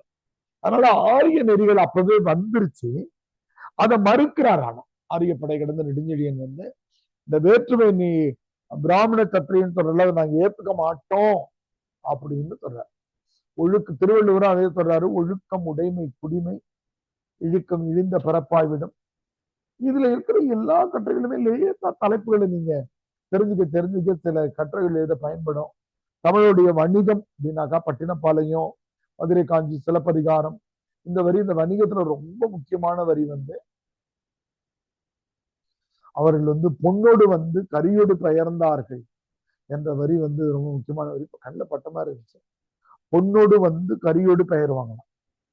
இருப்பாரு, பொன்னோடு வந்து கரியோடு பெயரும் வளங்கெழும் அகநானூறு 149 பாடல்ல இருக்கு. வணிகம்னு போட்ட அந்த ஒரு வரி ரொம்ப முக்கியமான வரி. பொன்னோடு வந்து கரியோடு பெயர்தெல்லாம் என்னன்னாக்கா, கரினாக்கா மிளகு. பொற்காத்துகளை கொண்டு வந்து கொடுத்துட்டு மிளக மூட்டை மூட்டையா அள்ளிட்டு போவானா. மிளகு அவ்வளவு நல்லது. நாம பொங்கல்ல மிளகு தான் முதல்ல தூக்கி வச்சுட்டு சாப்பிடணும். மிளகு சாப்பிட்டீங்கன்னா உங்களுடைய இம்யூன் சிஸ்டம் டாப்புக்கு போயிடும். தினமும் 4 மிளகு எடுத்து நின்னீங்கன்னா கடிச்சு மெல்ல, கடிக்காம விட்டீங்கன்னாக்கா இதாய குடலை அரைக்கிறது இல்லை சில நேரம். அதனால வந்து மிளகு மிளகு வாங்கறதுக்காக பொருள் எடுத்துட்டு வந்து கொடுத்துட்டு வாங்கிட்டு போவாங்க. அந்த மண்ணில் விளையிறது. மிளகு மிகச்சிறந்த ஆன்டிபயோட்டிக். நல்ல பழமொழிகள்ல நம்ம ஒன்று படிச்சோம். 10 மிளகு இருந்தால் பகைவன் வீட்டிலும் உணவு இருந்தலாம் அப்படின்னு சொல்லி. ஏன்னா 10 மிளகு நீங்க சாப்பிட்டு போனீங்கன்னா உங்க பங்காளி உங்களுக்கு விஷம் கொடுத்தா கூட விஷத்தை முறிச்சிருமா. ஒரு சளி இருமெல்லாம் வந்துகிட்டே இருக்குல்ல, நீங்க மிளகை மட்டும் போட்டு போட்டு குடிச்சுட்டு. பொன்னோடு வந்து கரியோடு பெயர் முசிறியில இருந்திருக்கு அப்படிங்கிற வணிகம் இது. நம்ம சைவ வைணவத்துக்கு போயிடுவோம். சங்ககால தொழில்கள் இது நம்ம கருப்பொருள் பட்டியலே படிச்சுட்டோம். கருப்பொருள்லயே குறிஞ்சி நிலத்துல வந்து எந்த தொழில் அது இதுன்றது சின்ன சின்ன கட்டுரைகள் எழுதி அப்புறம் பெருசாக டெவலப் பண்ணியிருக்காரு. 7 ரூபா 50 பைசா மறுபடியும் மாணவர்கள்ட்ட கேட்டு கேட்டு கேட்டு கேட்டு கேட்டு இது பண்ணிருக்கிறாங்க. இங்க பாருங்க, தென்புலத்தார் கடன் அப்படின்னு ஒரு வார்த்தை இருக்கு, திருவள்ளுவர் பயன்படுத்துற. திருவள்ளுவர் வந்து விருந்தினர்கள் என்னன்னு சொல்லும் போது எழுதுறாரு, தென்புலத்தார் தெய்வம் விருந்து ஒக்கல் தான் என்றாங்கு ஐம்புலத்தாறு ஓம்பல் தலை. எதனா திருக்குறள் மாதே. ஆக இன்னைக்கு 2 பேரும் பேசுறதுக்கு வாய்ப்பு தரோம்னு சொன்னோம். டைம் என்னாச்சு? 8:35 தானே ஆச்சு. ஒருத்தவங்களுக்கு வாய்ப்பு தரணும். நீ ரெடியாமா? தென்புலத்தார் அந்த திருக்குறள் மட்டும் எழுதிக்கோங்க. தென்புலத்தார் தெய்வம் விருந்து ஒக்கல் தான் என்றாங்கு ஐம்புலத்தாறு ஓம்பல் தலை. விருந்தோம்பல் அதிகாரம் யாராவது நம்பர் 10 சொல்லுங்க. 43 ஐயா. 43 கீழே போட்டிருக்காரு. தென்புலத்தார். இந்த தென்புலத்தாருக்கு என்னன்னு சொல்றாங்கன்னாக்கா, நம்ம இறந்து போனவங்களுக்கு படைக்கிறதா அந்த பழக்கம் நம்ம கிட்ட இருந்திருக்கு. இறந்து போனவங்களுக்கு தேவத்தம் படைக்கிறது, 16வது நாள் படைக்கிறதெல்லாம் இருக்குல்ல, அந்த பழக்கம் தமிழர்கள்ட்ட இருந்திருக்கு அப்படின்றதா படிக்கிறோம். நான் என்ன பண்றேன், நாளைக்கு நம்ம அட்மின்ட்ட சொல்லி நம்ம புத்தகமா அல்லது உங்க புத்தகம் ஏதாவது கொடுத்துருப்போங்க. நம்ம படிக்கக்கூடிய 4-5 கட்டுரைகளை மட்டும் நம்ம படிச்சுக்குவோம். இப்ப நமக்கு வந்து நம்முடைய 2 பேரும் யாருமா? ஆர்த்தி அண்ட் சூரியன். நீ ரெடியாமா? அது ஐக்கு கவிதைகளில் சமூக பாருங்க வாங்க. ரொம்ப முக்கியமான தலைப்பு. ஏன்னாக்கா ஐக்கு கவிதைகள்ல புத்தகங்கள் தனியா துண்டா கிடைச்சிச்சு. நீங்க நம்ம கூட இருந்தீங்கன்னாக்கா, நம்ம கூட இருங்க, சீனியர் ஆயிடாதீங்க. நம்ம எக்கச்சக்கமா இலக்கிய நிகழ்ச்சிகள் பயிலரங்குகள் எல்லாம் வைக்க போறோம். அது எல்லாரும் பயன்படுத்திக்கலாம். கரண்ட் பேட்ச் தான் பயன்படுத்திக்கலாம் இல்ல. அதுல ஒண்ணு வந்து உங்களுக்கு ஐக்கோ எழுதுறதுக்கும் பயிற்சி கொடுக்கணும். சும்மா 1 மணி நேரத்துல பயிற்சி கொடுத்துரு. ஐக்கோ எழுது, நீங்களே எழுதலாம். சூரியகலா வாங்க, போர்டை தள்ளிக்கோங்க. போர்டில் எழுத போறீங்களாமா, பேச போறீங்களாமா? எழுத முடியாதுல்ல, தேவையான எழுது, தள்ளிக்கோங்க. கேமராவை திருப்பிக்கோங்க. நீங்க என்ன நேற்றுக்கு இது போயிட்டு வந்தவங்கன்றதால உங்களை எல்லாரும் பார்க்கணும் விருப்பப்படுவாங்க. விபாச்சனா போயிட்டு வந்த உங்களுக்கு முகம் எவ்வளவு தெளிவா இருக்கு. இப்படி திருப்பிக்கோ கேமரா. உங்க முகம் தெரியாது, கேமரா இல்லமா, முகம் தான் தெரியுதா? கரெக்டா. வேணா இப்படி இப்படி இப்படி இப்படி மேல பேசணுமா?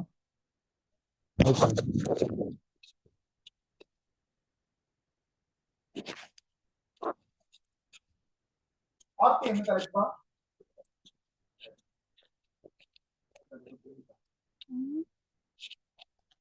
அவன் எப்படி போடணும்னு சொல்லி ஓகே,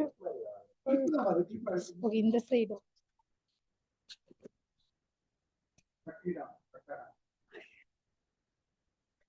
ஓகே, இல்லைங்க, எழுத முடியுது.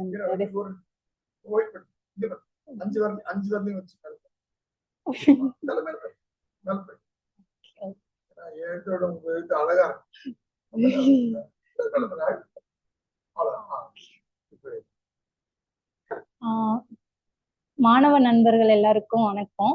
என் பேர் சூரியகலா.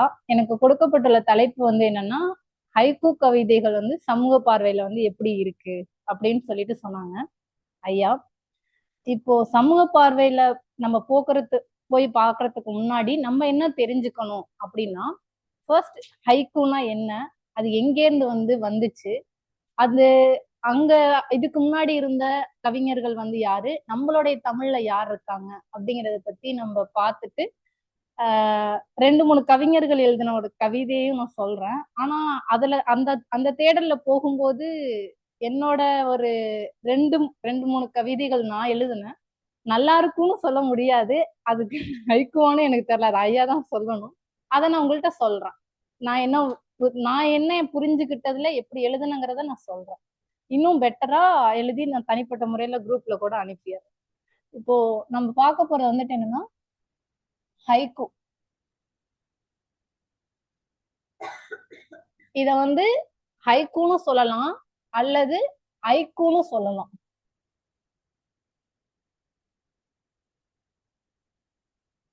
இது ஃபர்ஸ்ட் எங்க தோன்றுச்சு, எங்க ஆரம்பிச்சிச்சுன்னு பார்த்தோம் அப்படின்னா, 17வது நூற்றாண்டுல ஜப்பான்ல வந்திருக்கு.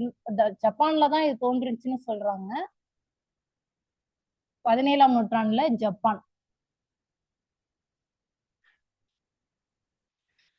இதோட ஃபர்ஸ்ட் முன்னோடி ஜப்பான்ல தோன்றும் போது யார் இத தொடங்கியிருக்காங்க அப்படின்னா, பாஷோ அப்படிங்கிற ஒரு கவிஞர் தொடங்கியிருக்காங்க. அவங்கள தொடர்ச்சியா பூஷன், அப்புறம் இஷா,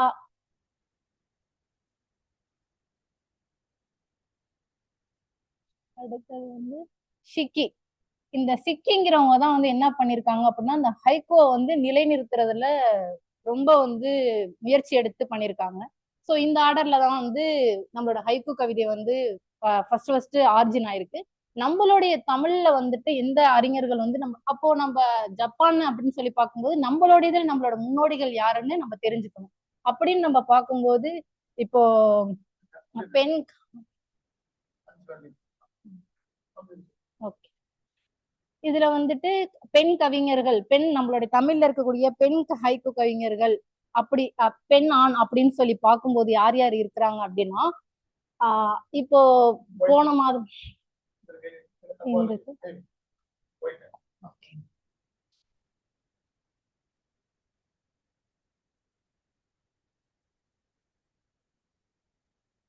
இப்போ அண்மையில கூட நம்மளுடைய ஐயா ஈரோடு தமிழன்பன் ஐயா ரொம்ப ஒரு சிறந்த ஹைக்கூ கவிஞர். அவங்களும் நம்மளோட தமிழ் முன்னோடியா இருக்கிறாங்க. சும்மா ஷார்ட்டா ஈரோடு மாதிரி ஈதா அப்படின்னு போடுறேன். அதே மாதிரி பார்த்தோம்னா, நம்ம ரொம்ப புகழ்பெற்று பேசி கொண்டிருக்க கவிக்கோ அப்துல் ரஹ்மான் ஐயாவும் இந்த இதுல வர்றாங்க. அடுத்தது முருகேஷ் ஐயா. இவங்கெல்லாம் ஆண் கவிஞர்கள்ல ஒரு சில எடுத்துக்காட்டுகளுக்காக நான் சொல்றேன், அவங்கள ரெஃபரா பண்ணிக்கலாம் அப்படின்னு. பெண் கவிஞர்கள் ஹைக்கூல பார்த்தோம் அப்படின்னா, மித்ரா இருக்காங்க,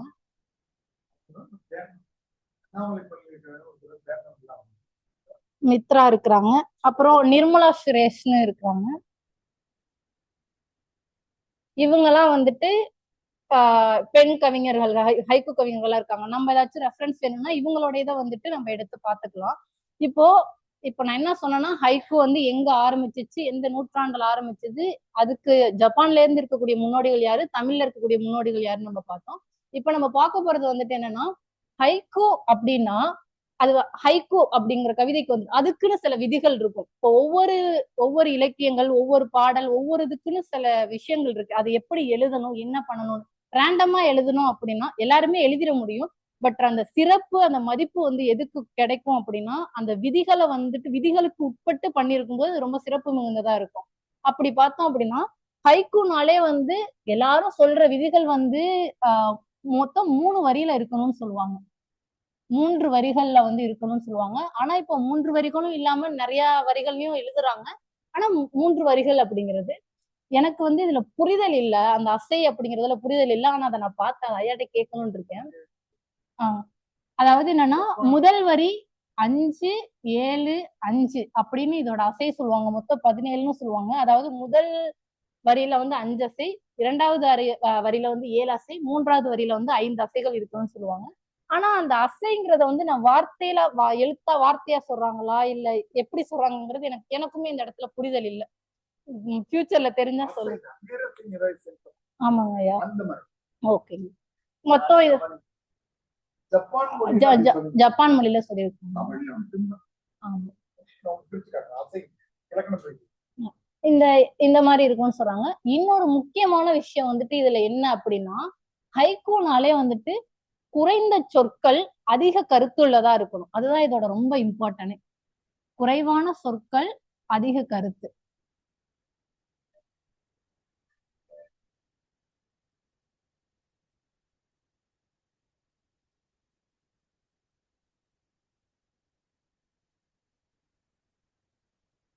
குறைவான சொற்கள் அதிக கருத்து. ஸோ இது 3 தான் வந்துட்டு ஹைக்கூவோட வந்து ஒரு முக்கியமான விதின்னு சொல்லுவாங்க. இத வந்து ஈரோடு தமிழன்பன் ஐயா வந்து ரொம்ப தெளிவா வந்து ஒரு நிகழ்வுல சொல்லியிருப்பாங்க. அந்த லிங்கை வந்து நான் கிளாஸ் இது பண்ணதுக்கு அப்புறம் அனுப்புறேன். அவங்க என்ன வந்து சொல்றாங்க அப்படின்னா ஹைக்கூனாலே வந்துட்டு ஒரு 4 இது சொல்றாங்க. என்ன அப்படின்னா ஒரு இங்கிலீஷ் ஃபார்ம். ஓகே. என்னன்னா அவங்க சொன்னது வந்துட்டு என்னன்னா பிரெக்னன்சிங்கிறாங்க. ஓகே. அதாவது இந்த ஹைக்கூங்கிறது வந்துட்டு என்னன்னா ஒன்ன வந்து பிறப்பிக்கணும் அப்படிங்கறதுல வந்துட்டு என்னன்னா இப்போ எப்படி ஒரு பிரெக்னன்ட் உள்ள ஒரு தாய், கருவுற்ற தாய் வந்து ஒரு விஷயத்த டெலிவர் பண்றாங்களோ அதே மாதிரி இந்த ஹைக்கூங்கிறதும் வந்துட்டு ஏதோ ஒரு கருத்து வந்து அங்கங்க கிடக்கு.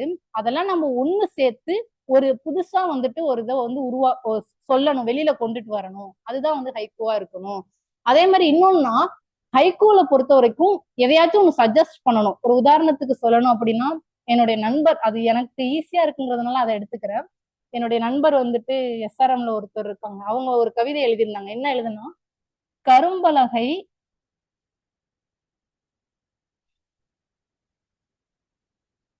நரைத்து விட்டது ஆசிரியரால் அப்படின்னு ஒரு ஆக்சுவலி இதுல வந்து அவங்க அந்த அசை ஃபுல்லா இது பண்ணிருக்காங்களாங்களோ எனக்கும் அந்த விதி அந்த உட்படுத்திருக்காங்களான்னு தெரியல. ஆனா இந்த இதுல வந்து அந்த இதை கான்செப்ட கொண்டு வர முடியும்.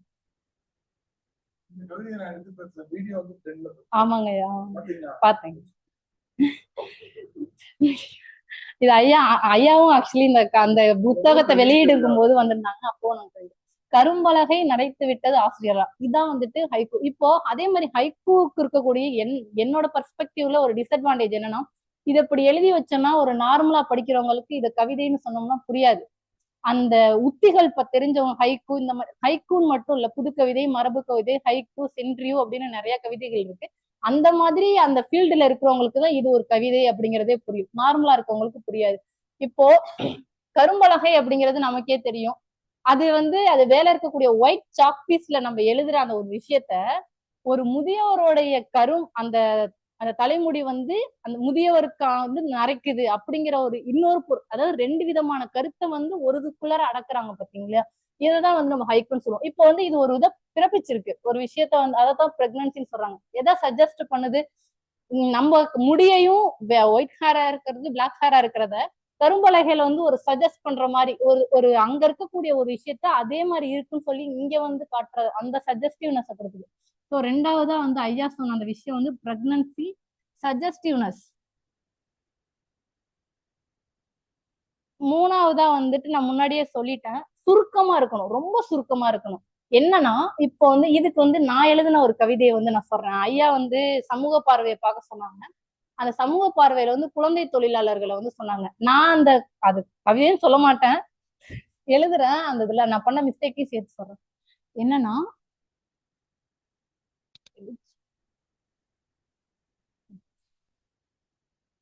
வெளிச்சத்தை காண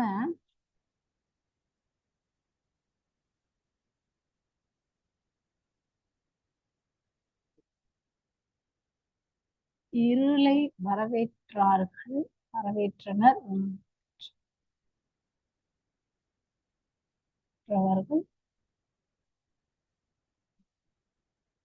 குழந்தை தொழிலாளர். இது வந்து நான்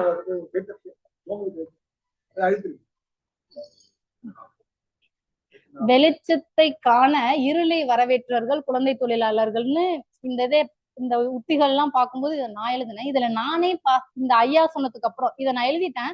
திருப்பியும் போய் ரெஃபர் பண்ணலான்னு பார்க்கும்போது அந்த ஈரோடு ஐயா அவங்க சொன்ன அந்த உத்திகள் இருக்கான்னு சொல்லி பார்க்கும்போது ஐயா ஒரு விஷயம் சொல்லியிருந்தாங்க. என்ன அப்படின்னா, இதுல மூணாவது ஒரு விஷயம் வந்துட்டு சுருக்கமா இருக்கணும்.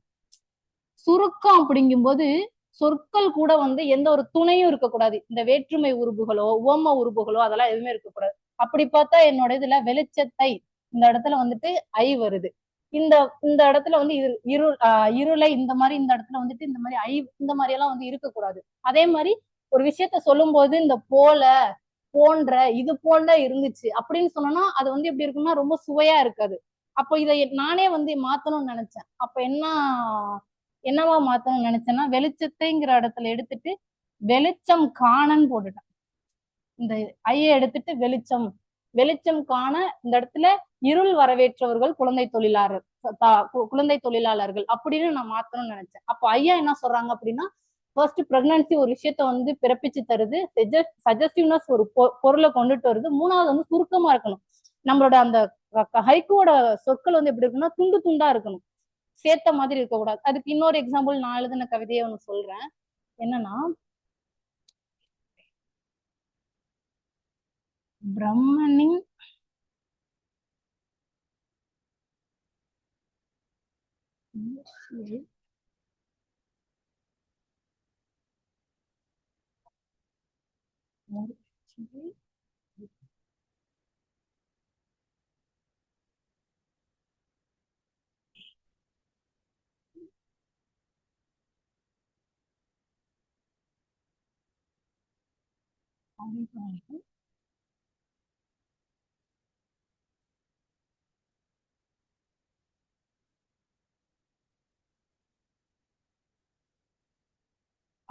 இதையும் வந்துட்டு நான் தான் எழுதுறேன். என்னன்னா, பிரம்மனின் முயற்சியை வடிவமைக்கும் அறிவாளிகள் மாற்றுத்திறனாளிகள்னு எழுதுனேன்.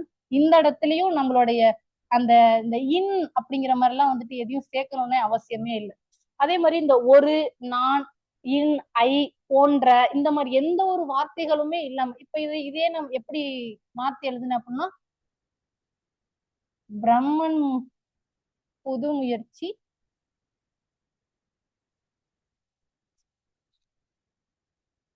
சரி செய்யணும் போட்டுக்கலாம். அப்படியே எழுதிட்டேன். இந்த இடத்துல அந்த இன் அப்படிங்கிறத எடுத்துக்கிட்டேன். பிரம்மன் ஐங்கிறதையும் நீக்கி விட்டுட்டேன். சோ அந்த மாதிரி வந்து ஹைக்கூ கவிதையை வந்துட்டு எழுதணும் அப்படிங்கிற இதுதான் முறை வந்துட்டு இந்த தான் நான் சொல்றேன். அதே மாதிரி ஹைக்கூ கவிதையோட 4வது விஷயம் என்னன்னா, ஐயா சொன்னதுல பிரெக்னன்சிவ், சஜஸ்டிவ்னஸ், சுருக்கம். 4வது வந்துட்டு ஒரு வடிவம், அதாவது நம்ம சொல்லக்கூடாது. இப்போ வந்து இந்த வார்த்தையை வந்து நீங்க படிக்கும்போது வெளிச்சம் காண இருள் வரவேற்றவர்கள் குழந்தை தொழிலாளர்கள் துண்டு துண்டா இருக்கு. ஆனா அது எழுதினவங்க வந்துட்டு இந்த மாதிரி வார்த்தைகள்லாம் எழுதக்கூடாது. பட் படிக்கிறவங்க மனசுக்குள்ளார போட்டு புரிஞ்சுக்கலாம். அந்த மாதிரிதான் வந்துட்டு அவங்க சொல்றாங்க. என்னன்னா, சொல்லாமல் விடுவது. நம்ம வந்துட்டு அந்த இப்போ வந்து பிரம்மன் புது முயற்சி சரி செய்யும் அறிவாளி மாற்றுத்திறனாளி அப்படிங்கும் போது ஒரு மாதிரியாதான் இருக்கு. பிரம்மனின் சொல்லும் போது அது கொஞ்சம் சேர்ந்த மாதிரி ஒரு செய்தியா வரும். அது நம்ம சொல்லிடக்கூடாது. நம்ம எழுதக்கூடிய கவிதையில என்ன பொருள் வச்சிருக்கோம் அப்படிங்கிறத நம்ம சொல்லக்கூடாது. அதை வந்து அந்த படிக்கிறவர்கள் வந்து அவங்களுடைய கற்பனையில வந்து யோசிக்கணும். இன்னும் ரொம்ப டெப்தா யோசிக்கிறவங்க வந்துட்டு அந்த எழுதின கவிஞர்களோட மைண்டே போய் கேட்ச் பண்ணிடுவாங்க. சோ அந்த மாதிரி வந்து இருக்கணும் அப்படின்னு சொல்லிட்டு ஐயா சொல்லுவாங்க. ஆமாங்க. ஈரோடு தமிழ் ஈரோடு தமிழன்பன் ஐயாவோட அந்த ஆமா 4வது பாயிண்ட் வந்துட்டு என்னன்னா சொல்லாமல் இருப்பது. நம்ம சொல்லக்கூடாது அந்த விஷயம் என்ன அப்படிங்கிறது சொல்லாம இருக்கணும். இப்ப நான் எழுதுனதுலயே வந்து சொன்ன மாதிரிதான் இருக்குது, போக போக வந்துடும். சோ இதுதான் அந்த 4 உத்திகள். அந்த ஃபர்ஸ்ட் வந்து 3 வரியா இருக்கணும், 2வது வந்துட்டு இந்த அசைகள்ல இருக்கணும், குறைவான சொற்கள்ல அதிக கருத்து இருக்கணும், இன்னொன்னு வந்துட்டு நமக்கு எழுதுற கவிதையை வந்துட்டு ஒரு இதை பிறப்பிக்கணும். இந்த மாதிரி விஷயத்த தான் வந்துட்டு அவங்க சொன்னாங்க. இதுல நான் எழுதின கவிதை ஐயா வந்து எனக்கு கொடுத்த தலைப்பு வந்துட்டு என்னன்னா, இப்போ இந்த ஹைக்கூ கவிதைகள்ல வந்து சமூக சார்ந்த பார்வையில வந்து சொன்னாங்க. சமூக சார்ந்த பார்வையில தான் குழந்தை தொழிலாளர்ல நான் எழுதியிருந்தது வந்துட்டு என்ன எழுதியிருந்தேன் அப்படின்னா, இது ஒண்ணு எழுதியிருந்தேன், வெளிச்சம் காண இருள் வரவேற்றவர்கள் குழந்தை தொழிலாளர் எழுதியிருந்தேன். இன்னொன்னு வந்துட்டு எழுதியிருந்தேன், நான் என்ன எழுதியிருந்தேன் அப்படின்னா, பசி டிஎன்பிசி ஃபேக்ட் ஹிஸ்டரின்னு வருதுங்க.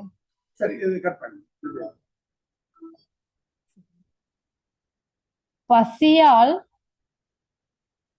விடுப்பு விட்டனர் பள்ளிக்கு,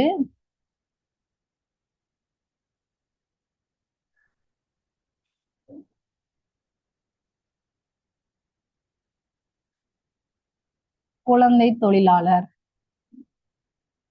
இதுவும் வந்துட்டு நான் தான் எழுதினேன். என்னன்னா அதுதான் ஐயா சொன்னதுல வந்துட்டு சமூகத்துல வந்து குழந்தை தொழிலாளர் எடுத்துக்கோங்க, பெண்ணியம் எடுத்துக்கோங்க, பாலியல் எடுத்துக்கோங்க, இப்படிலாம் சொல்லியிருந்தாங்க.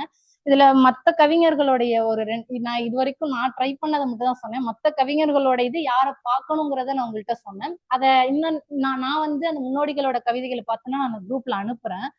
அதுல வந்து சில பேரு இந்த அறிஞர்கள் இல்லாம ஆமாங்க ஓகே, அந்த கவிஞர்கள் இல்லாம சில பேர் எழுதியிருக்காங்க. அதுவும் நல்ல இந்த சமூக பார்வையோட தாக்கத்தோட தான் இருக்கு. அதை வந்துட்டு நான் படிக்கிறேன். என்னன்னா அந்த இருக்கு, பாலியலை பத்தி ஒருத்தவங்க எழுதியிருக்காங்க. யாருன்னா ஷா சர்மான்னு ஒருத்தவங்க எழுதியிருக்காங்க. சிந்தனை சிதறிய சீர்திருத்தவாதி, சிறகொடிந்த சிறுமி, பாலியல் பாடவியல் கொடுமை. இதுதான் அவங்க எழுதியிருக்கு. சிந்தனை சிதறிய சீர்திருத்தவாதி, சிறகொடிந்த சிறுமி, பாலியல் பாடவியல் கொடுமை. இது சர்மாங்கிறவங்க எழுதியிருக்காங்க. பாலுன்னு ஒருத்தவங்க எழுதியிருக்காங்க.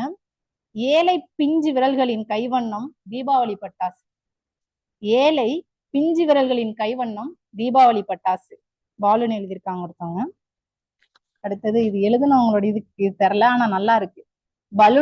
பலூன் விற்கும் சிறுமிக்கும் அதை வாங்கும் வயதுதான். குழந்தை தொழிலாளர்ங்கிறத எப்படி சொல்லிட்டாங்க, பலூன் விற்கும் சிறுமிக்கு அதை வாங்கும் வயதுதான். அடுத்தது வந்து இந்த குழந்தை தொழிலாளர் பத்தி சொன்னேன், பாலியல் பத்தி சொன்னேன். இப்போ வந்து சாதி சமூகத்துல சாதி எடுக்கும்போது லிங்கராசுன்னு ஒரு கவிஞர் எழுதியிருக்காங்க. யாரோ என்பதில் முகிழ்ந்த நட்பு யார் என்பதில் அழிந்து போனது. யாரோ என்பதில் முகிழ்ந்த நட்பு யார் என்பதில் அழிந்து போனது. தெரியாம வந்துட்டு பழகிட்டு இருந்திருக்காங்க, தெரிஞ்ச உடனே வந்துட்டு இதாயிடுச்சு. அதுதான் அதோட மீனிங். செய்தவன் நெசவாளி சூத்திரன், தொட்டு தூக்கி போடுவதோ சாஸ்திரன். செய்தவன் நெசவாளி சூத்திரன், தொட்டு தூக்கி போடுவதோ சாஸ்திரன். அடுத்தது வந்து குழந்தை தொழிலாளருக்கே சரவணன்னு ஒரு கவிஞர் எழுதியிருக்காங்க. வறுமை கோட்டின் சாபம் குழந்தை தொழிலாளர். முடிச்சிட்டாரு மொத்தத்தையும் ஒரே வரியில. 3 வரி கூட எடுத்துக்கலாம், ஒரே வரியில முடிச்சுட்டாங்க. ஜாய்சி மார்ச் 20 நம்மளோட பொண்ணு நினைக்கிறீங்க இல்லையா?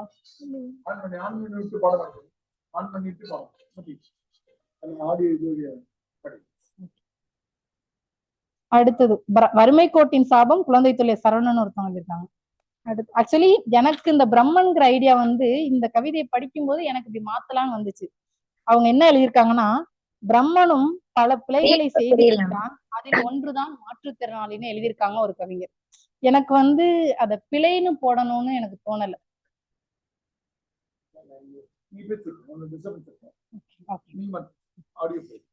என்ன எழுதியிருக்காங்க அப்படின்னா, பிரம்மனும் பல பிழைகளை செய்திருக்கிறான், அதில் ஒன்றுதான் மாற்றுத்திறனாளின்னு சொல்லியிருக்காங்க. பிழைன்னு சொல்றது அவங்களுடைய இதை வந்து மனச வந்து ஒரு மாதிரி இருக்குன்னு சொல்லிட்டுதான் பிரம்மனுடைய புது முயற்சி அப்படின்னு நான் போட்டு பார்த்தேன். இதுதான் இது நான் வந்து எழுதிட்டு வந்தது. ஸோ நான் இன்னும் நம்மளுடைய முன்னோடிகள் எழுதின கவிஞர்களுடைய கவிதைகள் வந்து இந்த சமூகம் சார்ந்த பார்வையில வந்துட்டு நான் வந்து உங்களுக்கு அனுப்புறேன். பேச வாய்ப்பளித்த அனைவர்களுக்கும் நன்றி. உங்களுக்கு எந்த அளவுக்கு புரிந்ததுன்னு தெரியல, ஆனா நான் புரிஞ்சுக்கிட்டத சொல்லியிருக்கேன்னு நினைக்கிறேன். ஐயாவோட அந்த ஃபெயின்மெண்ட் டெக்னிக்கை யூஸ் பண்ணி.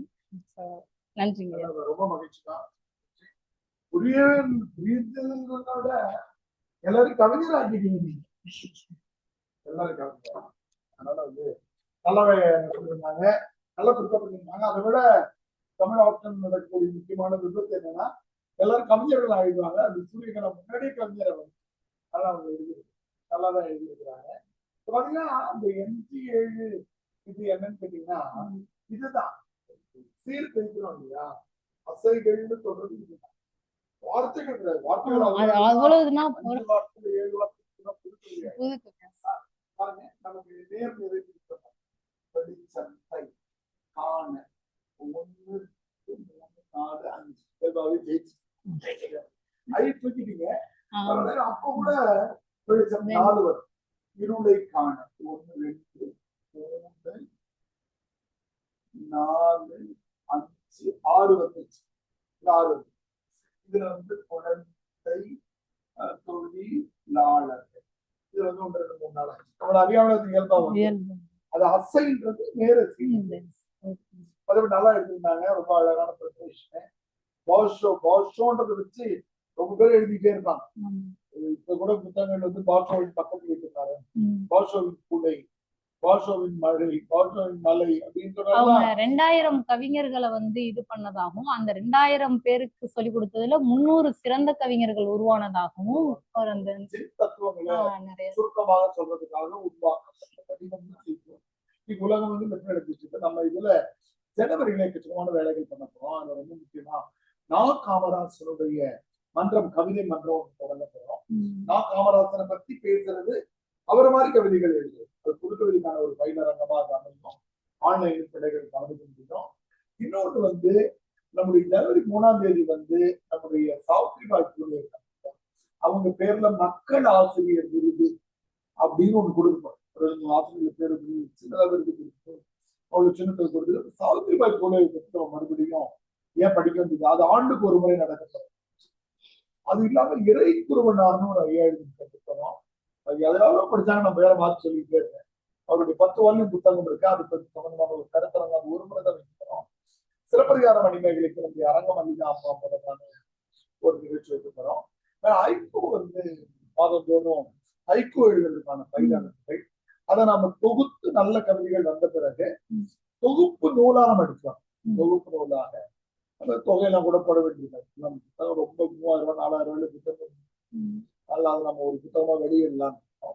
அந்த மாதிரி விஷயங்கள்லாம் பண்ண போறோம். நீங்க தொடர்ந்து நம்ம முடிவீங்க, நீங்க போயிடாதீங்க. நாளைக்கு நாம வந்து இந்த புத்தகத்தினுடைய லேட்டஸ்ட் புத்தகத்தை ஸ்கேன் பண்ணிருக்கேன். அதுக்கு வந்து உங்களுக்கு ஆன்லைன்ல அறிவிச்சிடறோம். அதுக்கு வந்து ரோஹினுடைய புத்தகத்தை நம்ம கைப்பற்றோம். ரோஹினி வந்து அந்த புத்தகத்தை கொடுத்துருக்கோம். வேற கரெக்டா பிக் பண்ணிருக்கேன்னு பார்த்து நான் சரி பாப்பா மைக் கொடுத்துறியாடா